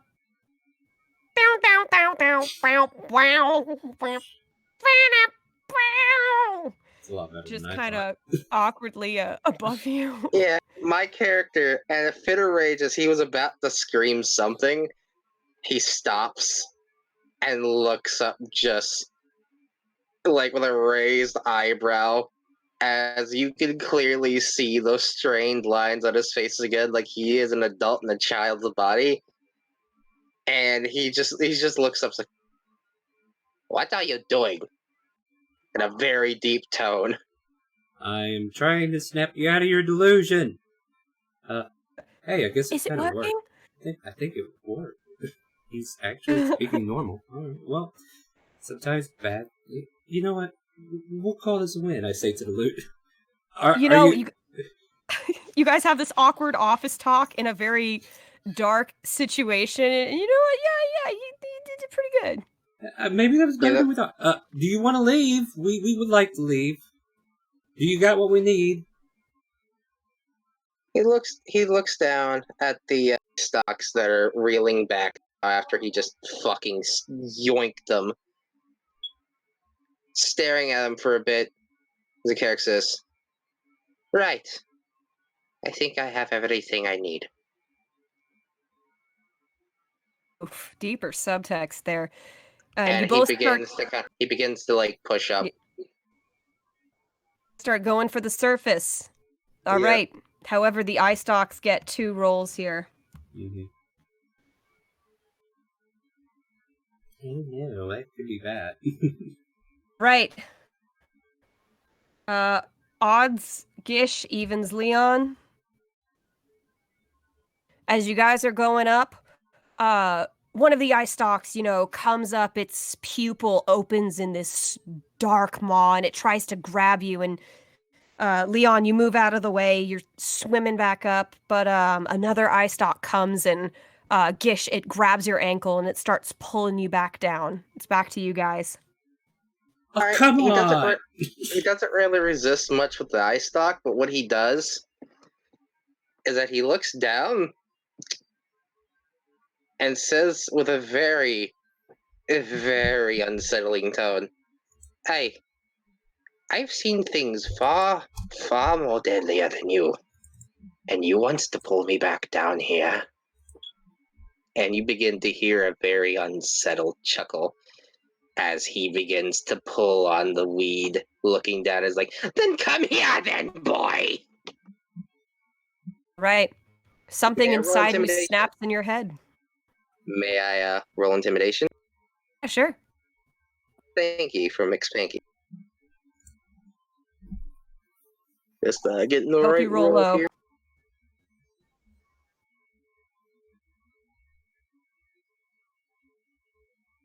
Oh, a 6. Oh my god, you rolled shit. This eye stalk is terrified. It, lets go, seeing a darker shadow inside of you, almost like in recognition, if you will. And it lets go of your foot and retracts, closing its eyes, it does. The others are still looking. My character makes a snarled kind of turn of the head at him before settling down and just pushing himself back up, just staring right at these things as he's swimming backwards, looking up or looking down. Swim away from the Garden of Eyes. Both of you Yay. surface the top of the basin. Not as children, as men. Let me see. And Jesus, I got an innuendo when we get back to it. sound of distant bells rings. Look up. Not that you can see up, but from that third-person eye that sometimes you get when you dream, you look to the sky. The moon has finally come out of the wings. The world around you changes. Bridget, unfortunately, starts to shake and tremble like she's trying to stop something from happening. Oh no, Bridget, we made it She back. No, stay back. And meanwhile, the world starts to change. That dismal color that normally follows Trinket Town descends into these darker, deeper colors. The toys warp. Things feel jankier. Gearboxes start appearing up out of nowhere, and you hear a sickening grinding sound coming from outside. In Harrowhelm, your childlike selves are now far in the past. And now you are in your adult bodies with your adult awareness and all the same your adult fears and nightmares. So, Trinket Town, Okay. you are under the bunker. Bridget needs to roll a saving throw here. All right, give me 1 second. I gotta go get the doggo. It started raining on him. Alright. Right. Gotta save a pupper. Oh, Oh my god, she rolled a nat 1. That's good, right? Or is that bad now? You see Bridget's eyes hollow, like an inner darkness, an inner turmoil is trying to rear its ugly head and reach out for you guys, and she she kind of grips into her eye socket and pulls her head down, and she blinks a few times and removes her hand, and eventually her own eyes come back. Bridget, you okay? stayed the same, didn't I? Of course she did. Besides, She turns to you like an empty marionette, and she takes the gentle pointed needle that holds her marionette crook up like a parasol, and she drops her arm, and that whole shaft falls beside her, the marionette crook still hanging above her. You notice she's now holding the equivalent of a rapier. I warned you uh, about bad things when the moon comes out. yes. Bridget, tell me that rapier is to take care of bad things and not me. You're safe for now. Fair enough. Out and back, what happened? Oh, Bridget's got a rapier now, and she doesn't look like she's going to stab us, but I wouldn't put it out of her mind. She's telling us to be careful. Bad things are happening. So, even with that, the adult version of Gish now. Oh Those yeah, tired. you look very different, friend. Oh yeah, So does those Leon. tired lines, that priestly robe, that symbol. He looks at us and says, I was having such a straight dream as well. Now I remember everything. Does the And loot... then he looks. I'm sorry, go ahead. Hmm? No, go ahead. I was going to ask about the loot. Oh. He looks over at Bridget, and she doesn't look like she's going to attack him, right? Sorry, what was that? I couldn't hear you. She doesn't look like she's going to attack them, right? The point, the parasol shaft, as it were, that held up the marionette crook of her head, she dropped her arm and that whole stick fell to her side, including the point, but the marionette crook still floats above her head. She conveys to Leon that You're safe for now. this hollowness, this very haggard, unsettled soul hollowness about her. She's definitely not her chipper self when we first met. But Gish walks up to her. oh, be careful, friend. He reaches up, and he attempts to put a hand on her head with a pitied look on his face.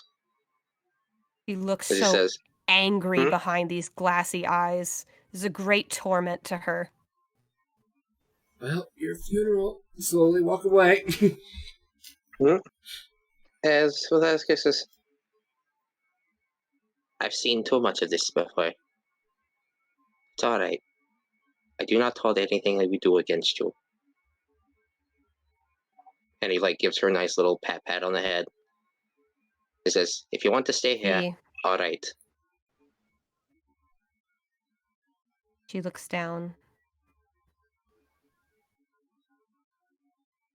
Note that anything you do now is forgiven.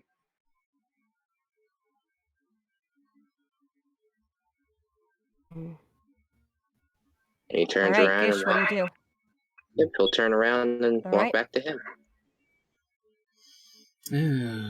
You love to tempt fate, huh, Father?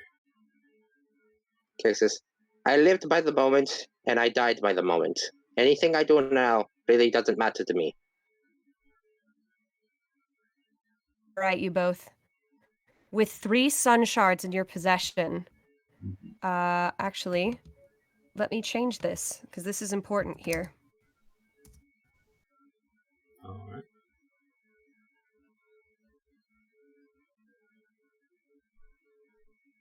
All right.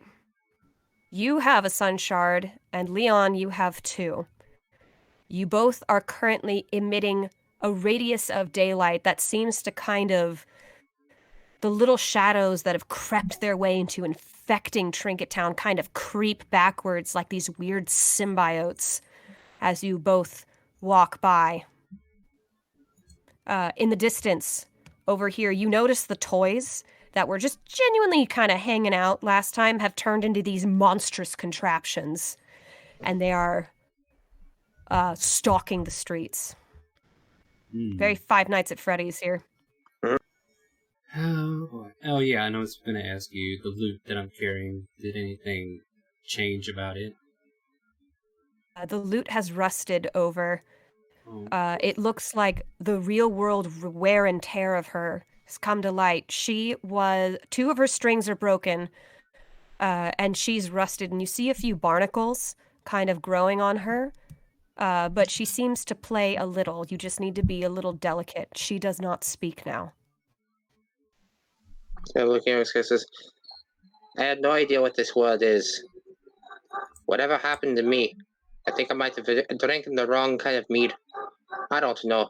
But this is not exactly what I imagined dreaming to be.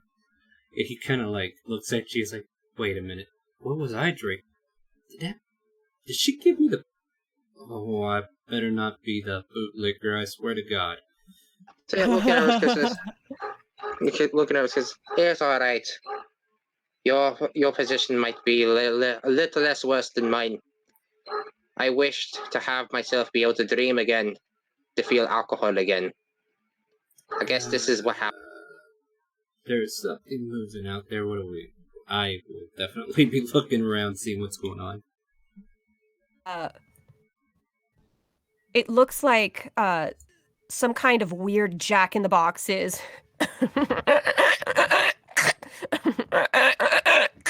And it springs and it just kind of moves with a ka-chunk, ka-chunk, ka-chunk as it springs and moves, and its gnarly, wicked contraption of a little jester on top kind of moves, and its eye looks around and it patrols the area.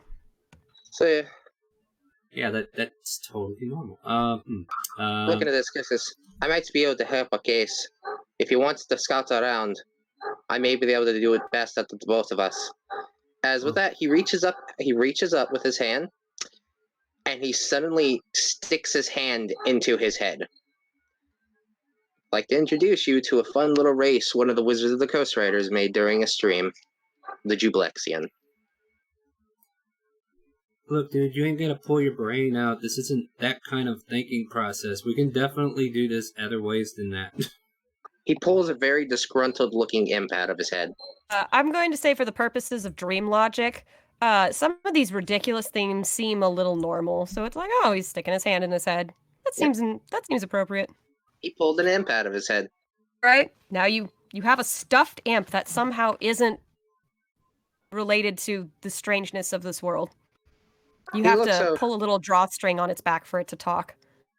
He looks over from us and says, "What the hell?" and begins to mess with it for a moment, sees the string, and pulls it. Can I help you, sir? He says, "Hey, you're acting awfully pleasant now, Drake Jr." Shut up. It's like, there you go. Yeah, so you called a stringed imp out to help. Great. I'm gonna go this way. He says, "And I don't suppose you can fly either." And he sighs, and he sticks the imp back in his head anyway, because that's his eyes he needs to see. And yeah, he's gonna sneak around with this man too. Need you both to roll a stealth Oh with boy. advantage. Oh boy. Oh yeah, plus in my stats. So let me go ahead and. You are both carrying sun shards. Yeah, well, I honestly don't think we're stealthing her. Oh god, I'm trained in this. That's not good. All right. Fucking... 27 and a 20. As soon as you both step out of the shadows, carrying your sun shards, Trinket Town just kind of, as they all see you, eyes from all these little hidden nooks and crannies see you. And even one small toy kind of starts rolling towards you, but as soon as it hits the sun, it kind of... and it reels back. Look at this. We're lucky to have these things then. As he looks down at the thing that he... Looks like they're waiting for you to make a mistake.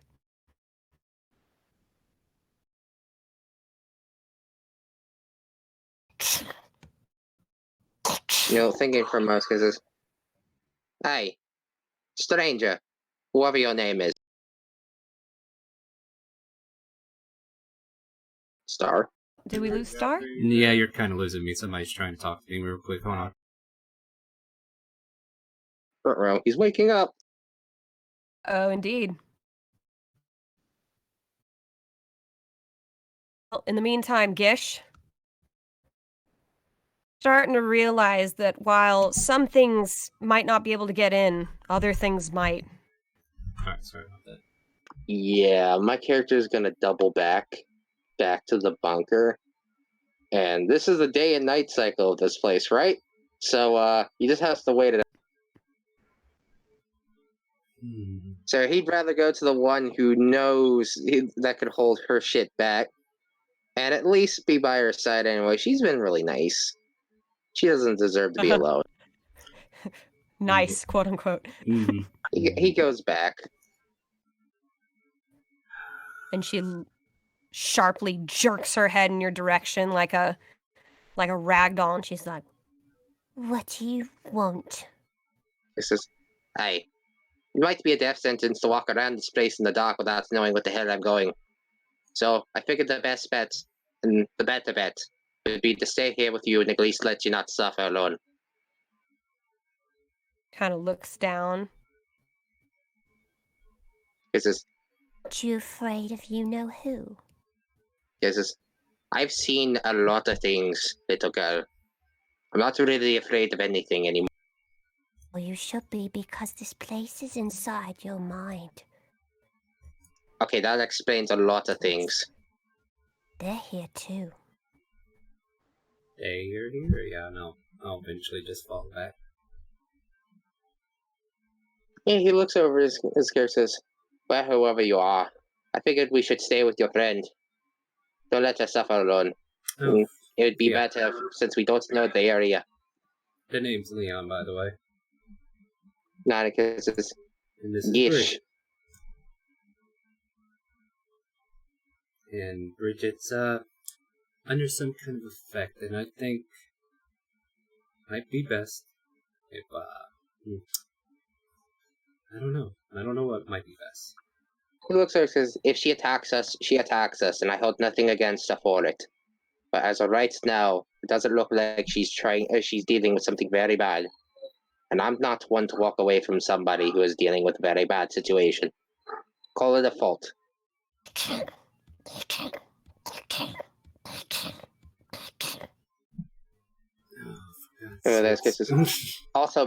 Also, my only way to be able to scout things around the area to find out what's going on is currently a stuffed animal. Yeah, that's fair. Wonder what would happen if I Thunderwave that night. You may try, friend. Oh no, I say it out loud just to let everybody know my intention. Well, it kisses. And it looks like our magic might be acting up very strange in this area too, if you can cast any. I picked up a few spells here and there. Let me just kind of go through my repertoire again and see if I can. Because you are semi-lucid, not all of your spells come to mind, but the ones that are instinctually best cast by your character. Ah, so Eldritch Blast and Dimension Door. Got it. Probably. Oh, it might actually be bad for him because he was just now getting into the bard situation. I mean, yeah, I could probably still do oh no, I can't do Eldritch Blast because I no longer worship Tiamat. Well, problems, predictions, right? Raising a brow, I was says, "Aye, you worship Tiamat?" Long story short, I was part of a cult. The cult got overthrown by a group from Bahamut, and they convinced me to change my ways. And yeah, we're gonna play a fun little dream logic game. All right. You said all that, but I'm going to tell you to change it into something asinine. Okay. But Gish hears everything you meant. Okay. So, how should I? Give me an example of this asinine way. I thought I was for being example, asinine already. what you mean to say, what I mean to say is, oh, no, I think I lost my sword back there. What I actually tell you is, oh, shoot, I think I left the refrigerator running, but then you hear, oh, I lost my sword back there. Kind of like how people misspeak in dreams, but the intention is there. Okay, so I once worshipped a sugar mama, and she cut me off, and then eventually I had to beg for her forgiveness, but she would not forgive me, so I had to go run off to Papa Bahamut and be safe. Sure. Something like that. My character chorkles for a moment. So you just see him go. It's not funny. That's because hey, I used to be part of a rogues a thieves guild. I was one of the monks, following the maid mask. I then went to a place called Barovia with my brother. Yeah, no. It's a long story, but if we stay here long enough, I might scare you. Somehow I was able to cast magical abilities there. No, just TLDR that shit for me. Sure. Right, and so what he actually would say is, "Hey, I used to be part of a ragtag group of delinquents back in my town. We used to steal mailboxes, and then I went with my nerd brother to a weird place, and then suddenly everyone gave me superpower." Okay. Everyone is just way too generous in your life. I mean, well, anyway. That's because I don't deserve any of it. Of course not. I'm gonna go thunderwave that jukebox out there. Be right back. So Well, that I my will. character- I will find a way to position myself to be semi away from that Jack in the Box, and Right. I put my hands together, rub them up tight. I almost look like I'm about to strum the lute. And like, you know what? You've been through enough. I will leave you out of this, and then I'll try to cast Thunderwave towards that creature over here Is your intention by casting this spell? to inflict a thunderous wave of energy to see what would happen. Right. More of a science experiment more than anything. Because you are still in dreamland and this is dream logic, you rub your hands together and you place them on the ground and you think really, really hard about your science experiment.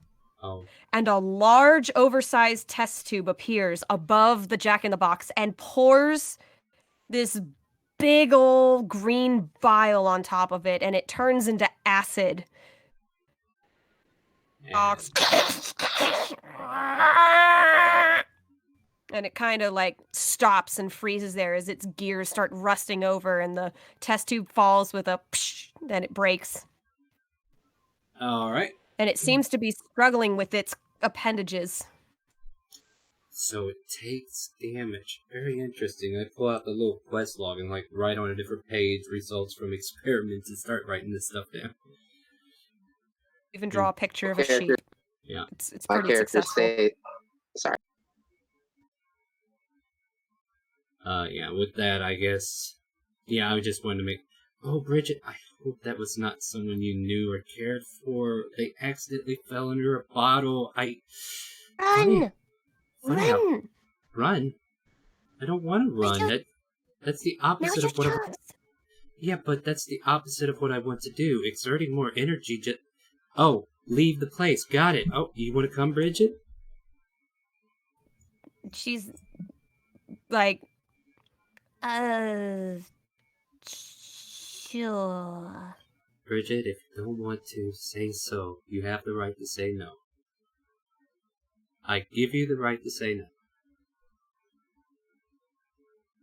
Tea parties. she just says, kind of like as resolved. Great. Yeah, because and with what that, else? No. with a size, because it's all right, and you know, yeah, all right, you're getting the magical express then. With that, he walks over, pats her on the head again, then walks in front of her, leans down, and does like the hand scoop up moment as, you know, hey, get on.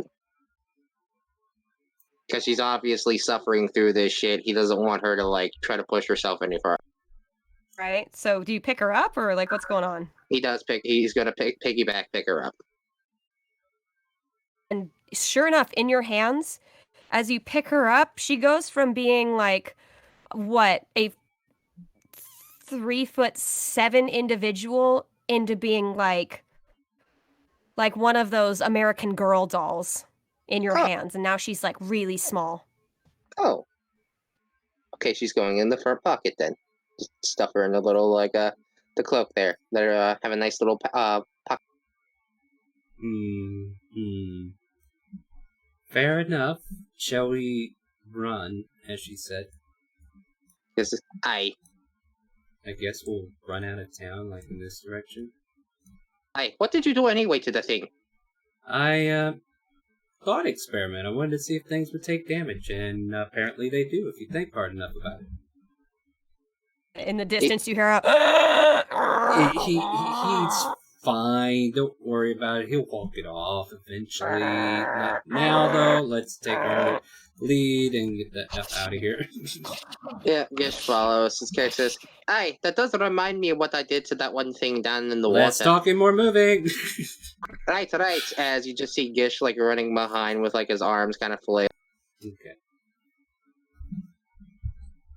Right. Oh, I've been You here guys- before. Here. Yeah, I'm already on here, so you need to move on here. I just need you to move your character token over here.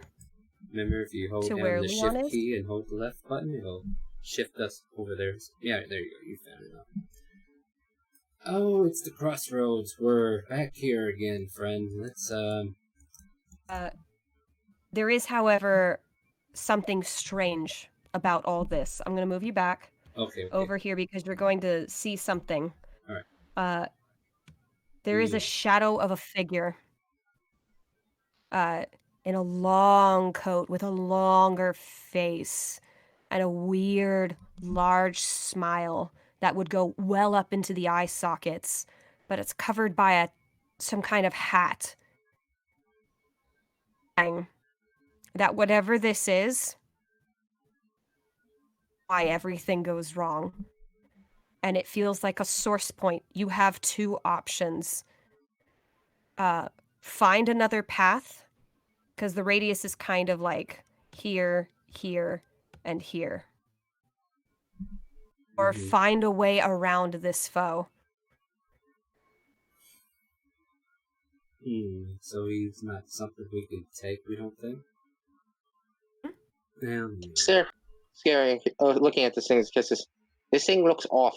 It doesn't look like all the rest of the little toy things around the town. It's like the darkness gives them power. This moon coming out. Can I just reach up in the sky, pull the moon, and just drag it back off stage? That's stupid. Like, oh, okay, so Star. Yeah. You're like, you see this thing, you're like, oh shit. You grab the moon, just like your hand gets a little too big for your body. And like you would in a shitty 5th grade play, you spin the fucking winch so that the empty clothespin kind of comes back into view. Bad stuff stops. Everything gets better, and for whatever fucking reason, Hey, just appears. Back where Looking she back ought to over, be. looking back right over, there. says, "How the hell did you do that?" hey, I fixed it.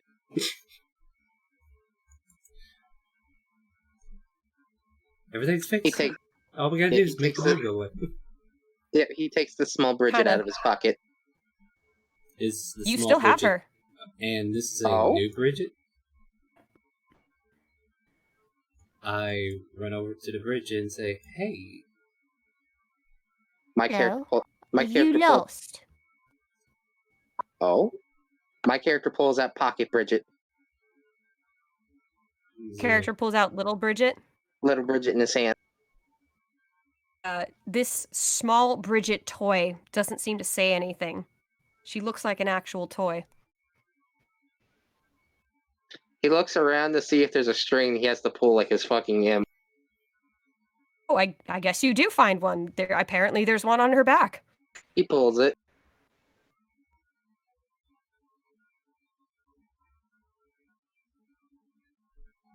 Worried I'm cutting in and out. Everybody's quiet. Yeah, okay, I didn't hear you there for a moment too. Yeah, he pulls it, but what happens when he pulls? Oh, you pull it? And this little voice, this little mechanical voice says, Are you lost? So he looks up at what's your character's name again? Leon. He looks up at Leon and says, "Hi, Leon. Could you come here for a moment?" Yeah, I'll walk back over and what is it?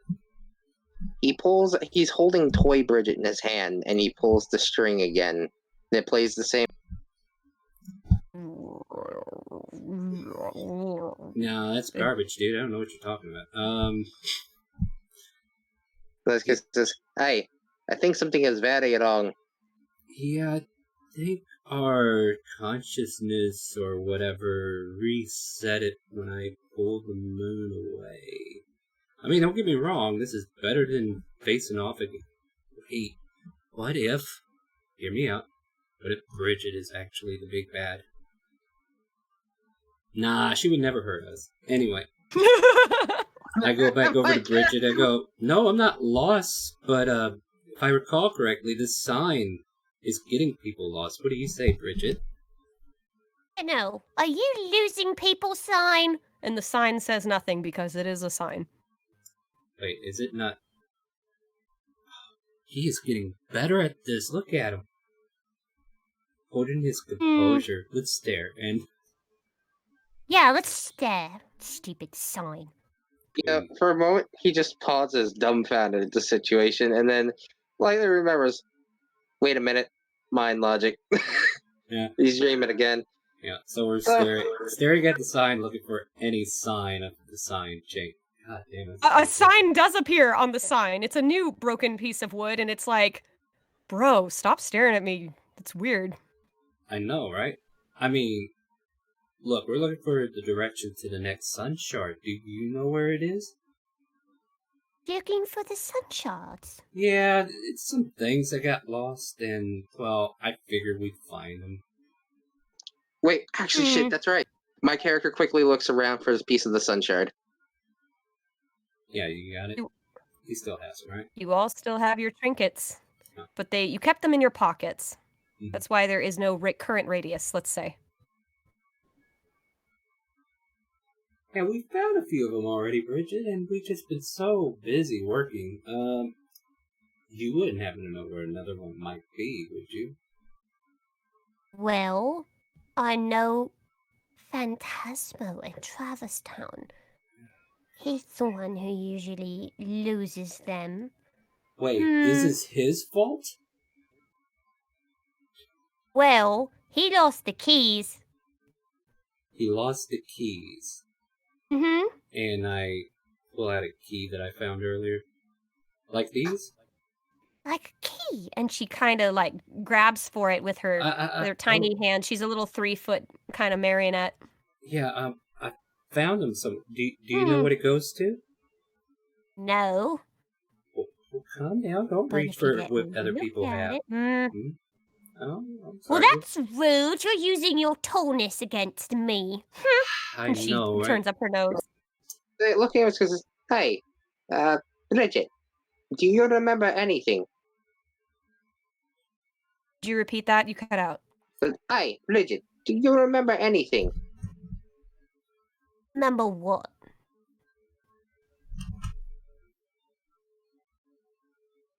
He thinks for a moment, I was like, dream logic.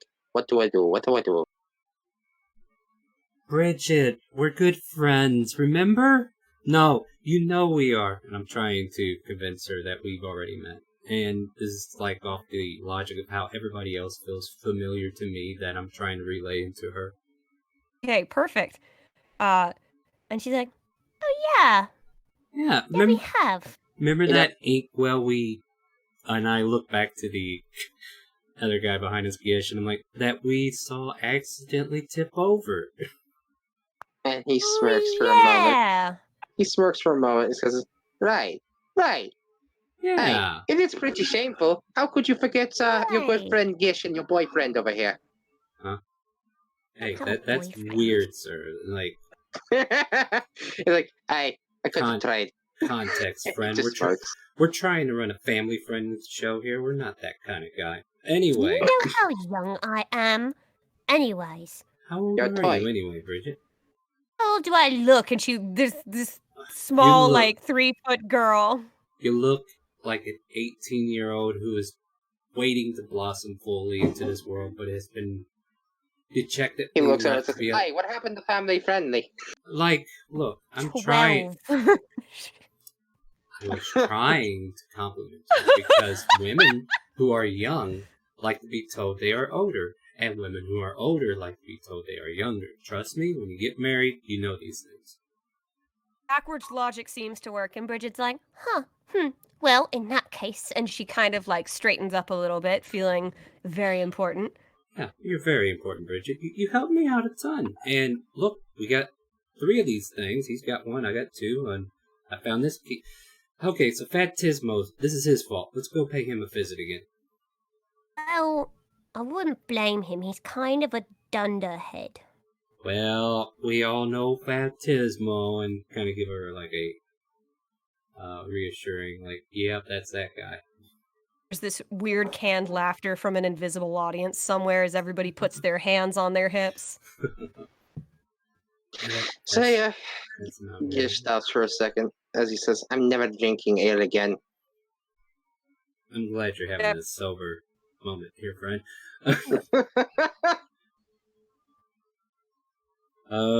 Probably won't stop me. Let's go see Fetismo. So, Bridget, lead the way. You know where he's at.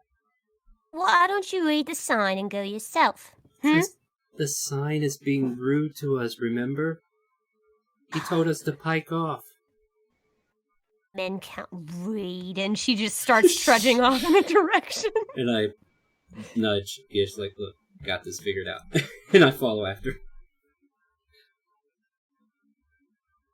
You know, before leaving, he looks over at the sign. He's like, "Aye, sign, you owed me 2 bits." Sign just like, and you actually see it pop up with a broken plank, and it's like, look, buddy, I'm doing my job. Gish just smirks at this and kind of just walks off. Gosh, such a good idea of putting a prankster character in here. Alright, let's see here. And who's the last? There you are. Yeah, we're down here. There you are. There would be. Okay. Alright, Fetismo. Yay. I walk up with him with the same candor. I'm like, hey, Fetismo, how's it been, old friend? Leon! Gish, is that you guys? Gish, what you see, if you'll go into your character journal and open the Great Phantasmo, you see a tall skeleton in an ugly striped suit. He emits this warmth like a best friend you were just reunited with. And he's got a little ghost bow tie. And it kind of spins as he's happy to see you both. And he's like, Well, wowee! It's been forever! Say, how's it going? I heard, and correct me if I'm wrong, but I heard through the grapevine. Hi, we're just walking around he's cutting doing out. community service. As he just walks up to Leon and puts his arm over his I was trying to have a thing here, friend. Give me a moment. on, everybody's cutting out for a second. Alright, so let's see here. Shall we leave Discord, come back in? See if that helps. Oh, wait, no, everything's working again. Okay, try again. Try again? Alright. So, before you approach, I was trying to get Baptismo. I'd be like, God damn it, I lost my train of thought. Forget it. Do what you were going to do, because I'll figure it out later. Oh, yes, I was going to accuse him. Okay. Yeah, Baptismo. You see that empty spot up there where I don't know, the sun used to be? Kind of looks up and he's like, yeah? What did you do? And he like, oh, and he kind of like shrinks a little bit, like, I didn't do anything. And he kind of like, you see his bones rattling, and he kind of he pulls on his collar a little bit. It's very obvious he's like super nervous. Phantasmo, it doesn't take an insight check to know that you're lying. And with that, my character, I'm not. and with that, my character goes, tisk, tisk, tisk, tisk. One sec. He tissed, and then he said, 1 second. Second? Mm-hmm. Yep, I counted a second. Yeah, Phantasmo, would you be so kind as to explain Well, no, let me just show you this key real quick. Do you recognize this? Show me the key. He kind of squints his bone eyes and looks at it, little bone sockets, and he's like, Well, Wait. it's not any key I've ever seen. Normally I lose the keys to the castle. This one looks different. Does it unlock the castle? The castle? Where's the castle? I mean, I've seen signs leading to towns, but I didn't see a sign leading to a castle. How far is that from... Phantasmo points an arm straight out, and this tall figure twirls his entire torso sans his head and his pelvis. And he goes spinning, spinning, spinning, and he eventually points this way, down this alley. And he says, That's the way to the castle.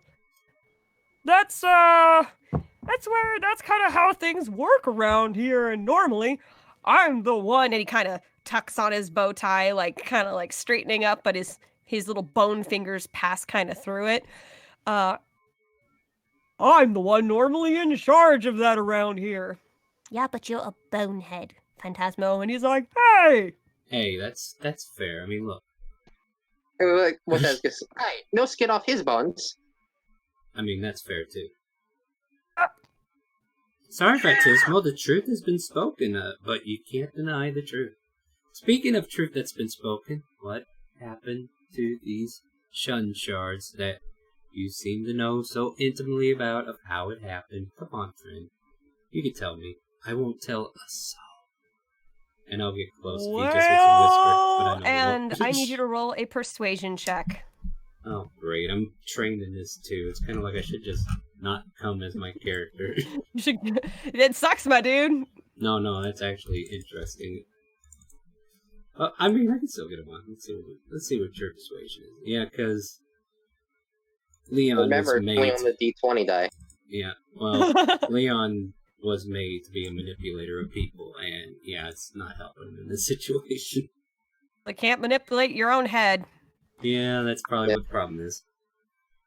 So Yeah, funny thing about Phantasmo Gish- goes. Oh, Sorry. were you gonna say Never mind. something? No, you go. Alright. Phantasmo was like, you see, everything's a little hard to remember, and he kind of knocks on his bone skull. I guess you got a Well, point. the reality is, I asked a lot of people to go on this quest, but so far none of them have returned with the sun shards.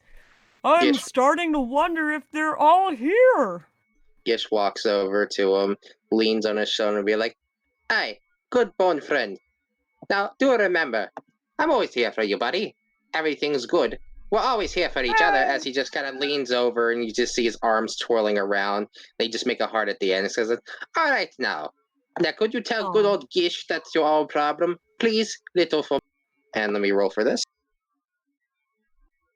Well, to be honest, and Leon, Gish, I need you to roll a persuasion check. Rolled a 9 on the die, 12 altogether. Ooh, If nice. I give him inspiration, will he have to roll that on top of it and get a worse result? Well, I mean, the dice has already been rolled, but that was something I was thinking about. if you would like to de-inspire your friends somehow by shooting an insult or something, feel free. No, it's fine. I was going to stare daggers at him like, come on, man. Like, I just did this. This is supposed to be my jam. Why are you getting in my shit? Gish, you have no backbone. Oh, it is on. No. So, with the 12, Phantasmo's like, I mean, I'm telling the truth. The reality is, one morning we all woke up and the sun was gone, but this place still seems to have traces of it somehow. I wonder if it's from all the little spirits wandering around. Anyways, I've been asking anybody who stops by. Help me out. Look for the keys because I accidentally tripped down some stairs. Okay.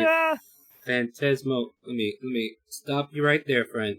I have great news. I, Leon, your bestest of bestest, has found 2 of these shards that you are seeking to find. Now, what I need to know is, if I were to give these shards to you, are you going to just lose them again? Bridget's like she's like shaking her head like behind Phantasmo, like, don't do it. And she's like got her head in her hand, and Phantasmo's like, you know what? Sure, I won't lose him at all. I'll keep him in the safest place that I can think of. Insight check. My character looks over at Leon for a moment and says, "Hey, good buddy, old chum. I'm going to make sure to hold on to this one, at least for now, just to make sure everything is all right." No, I never had any intention to give it to him, but I would like to roll an insight check to see if I believe him or not. By all means. I mean, anything to roll dice, right? Alright, so insight. Oh god, good. yeah. Yeah, I totally... As much as I would believe in giving you these, and I say it's genuinely and sincerely, I'll hold on to these until we can make the entire sun whole, and then we'll put it back up there, alright? Alright. But I trust you would have been able to do the task. Don't worry. You have my unadulterated trust. Well, if Unadulterated? you need anything stored under my hat, and he lifts up his hat, and the estranged duck that was there before is now replaced with a makeshift glass slipper, and he puts his hat back down. It seems the item always changes.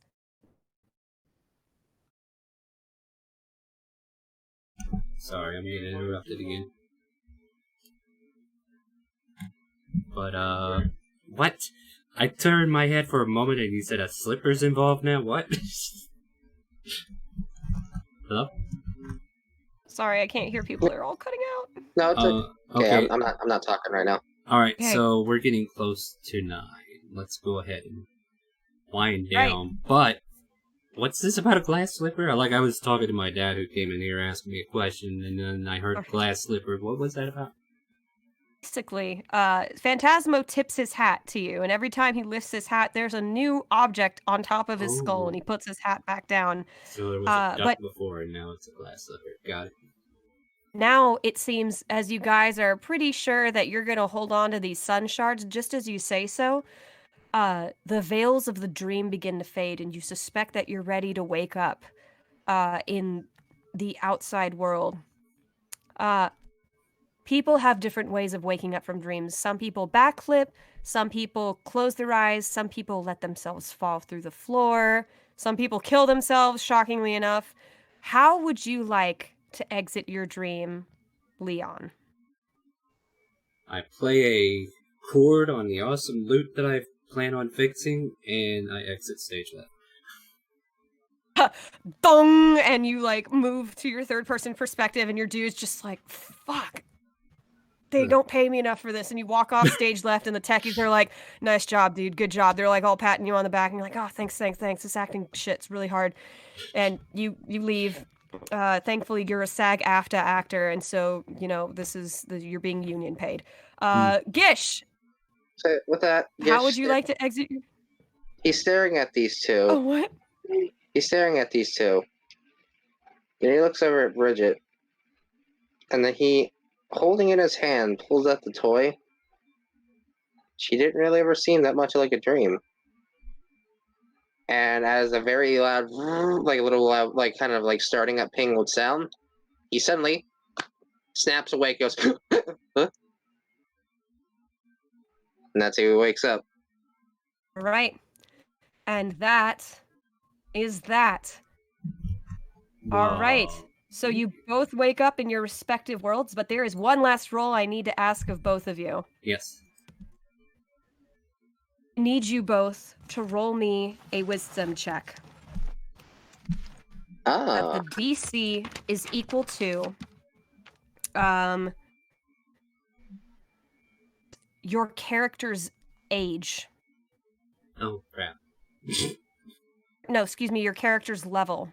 Oh, okay, that's a little better. Oh. I failed. Come on. I passed! Did it? I passed! Gish is level 9. All right, Leon. Mm-hmm. Let me traverse town for a bit. Okay. So, Leon, you kind of slumber the next day. You had this really weird dream, and it had something to do with. It had something to do with protecting something. There was like a person there, and it just kind of starts melting away into the back of your mind, and you're just like, oh well, time to start the day in whatever regard you do. Mm-hmm.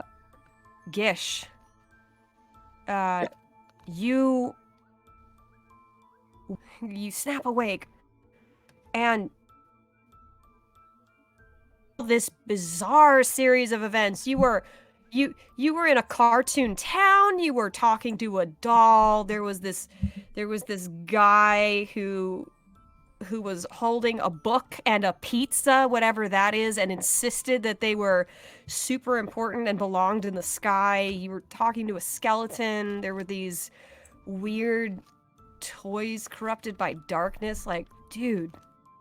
You know, because of the enchantment that he asked to be put on him, so he could dream, so he could sleep, he just thinks it's just the simulation of the dream, what he had. As he raises up from his urn, then he slips in. But as he does, he thinks for a moment and reaches down to see if he still has the doll. Oh. You did not go to the place to achieve that, but you do feel like there was something in your pocket that you might have had. It did not carry with you, however. All right. Well, that is the end of Harrowhelm.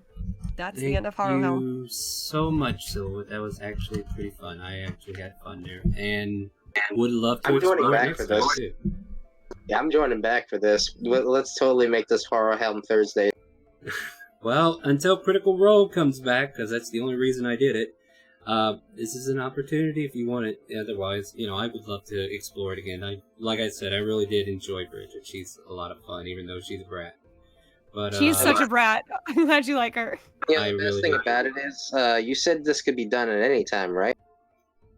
Oh yeah, any character can join. Anybody can jump in. You guys didn't hardly even explore the buildings. And Harrowhelm is one world. Horrorhelm is a completely different world on top of that. And there's all kinds of puzzles from different people in different towns. And there does seem to be a bigger picture going on. So yeah. I was kind of worried that Leon was going to see a visage of Tiamat or something in there, but who knows? That's probably next episode. Question, how'd you like Gish? Well, we can talk about that as soon as I end the episode, because I really do need to end the stream, though. Thank you, everybody, for coming out and joining us. And if you want to see more of this, let Silhouette know. Talk about it in Discord and talk about it in our chats. Also, join us tomorrow at 4 p.m. Central, where we will be doing our open RP session once again. And I look forward to seeing both people who are already in a main campaign and anybody else who wants to play D&D with us. Join us for a live RP stream. Join us Monday at 7 p.m. where we will get back to our Session 0 we were trying to attempt last week, and we will finally finish that. In the meantime, why don't the pair of you say goodnight to Twitch? Okay. Good night, you guys. Good night, loyal fans. And do you hear the calling? The chaotic calling. Stay tuned, we will raid somebody. So, thank you for coming out.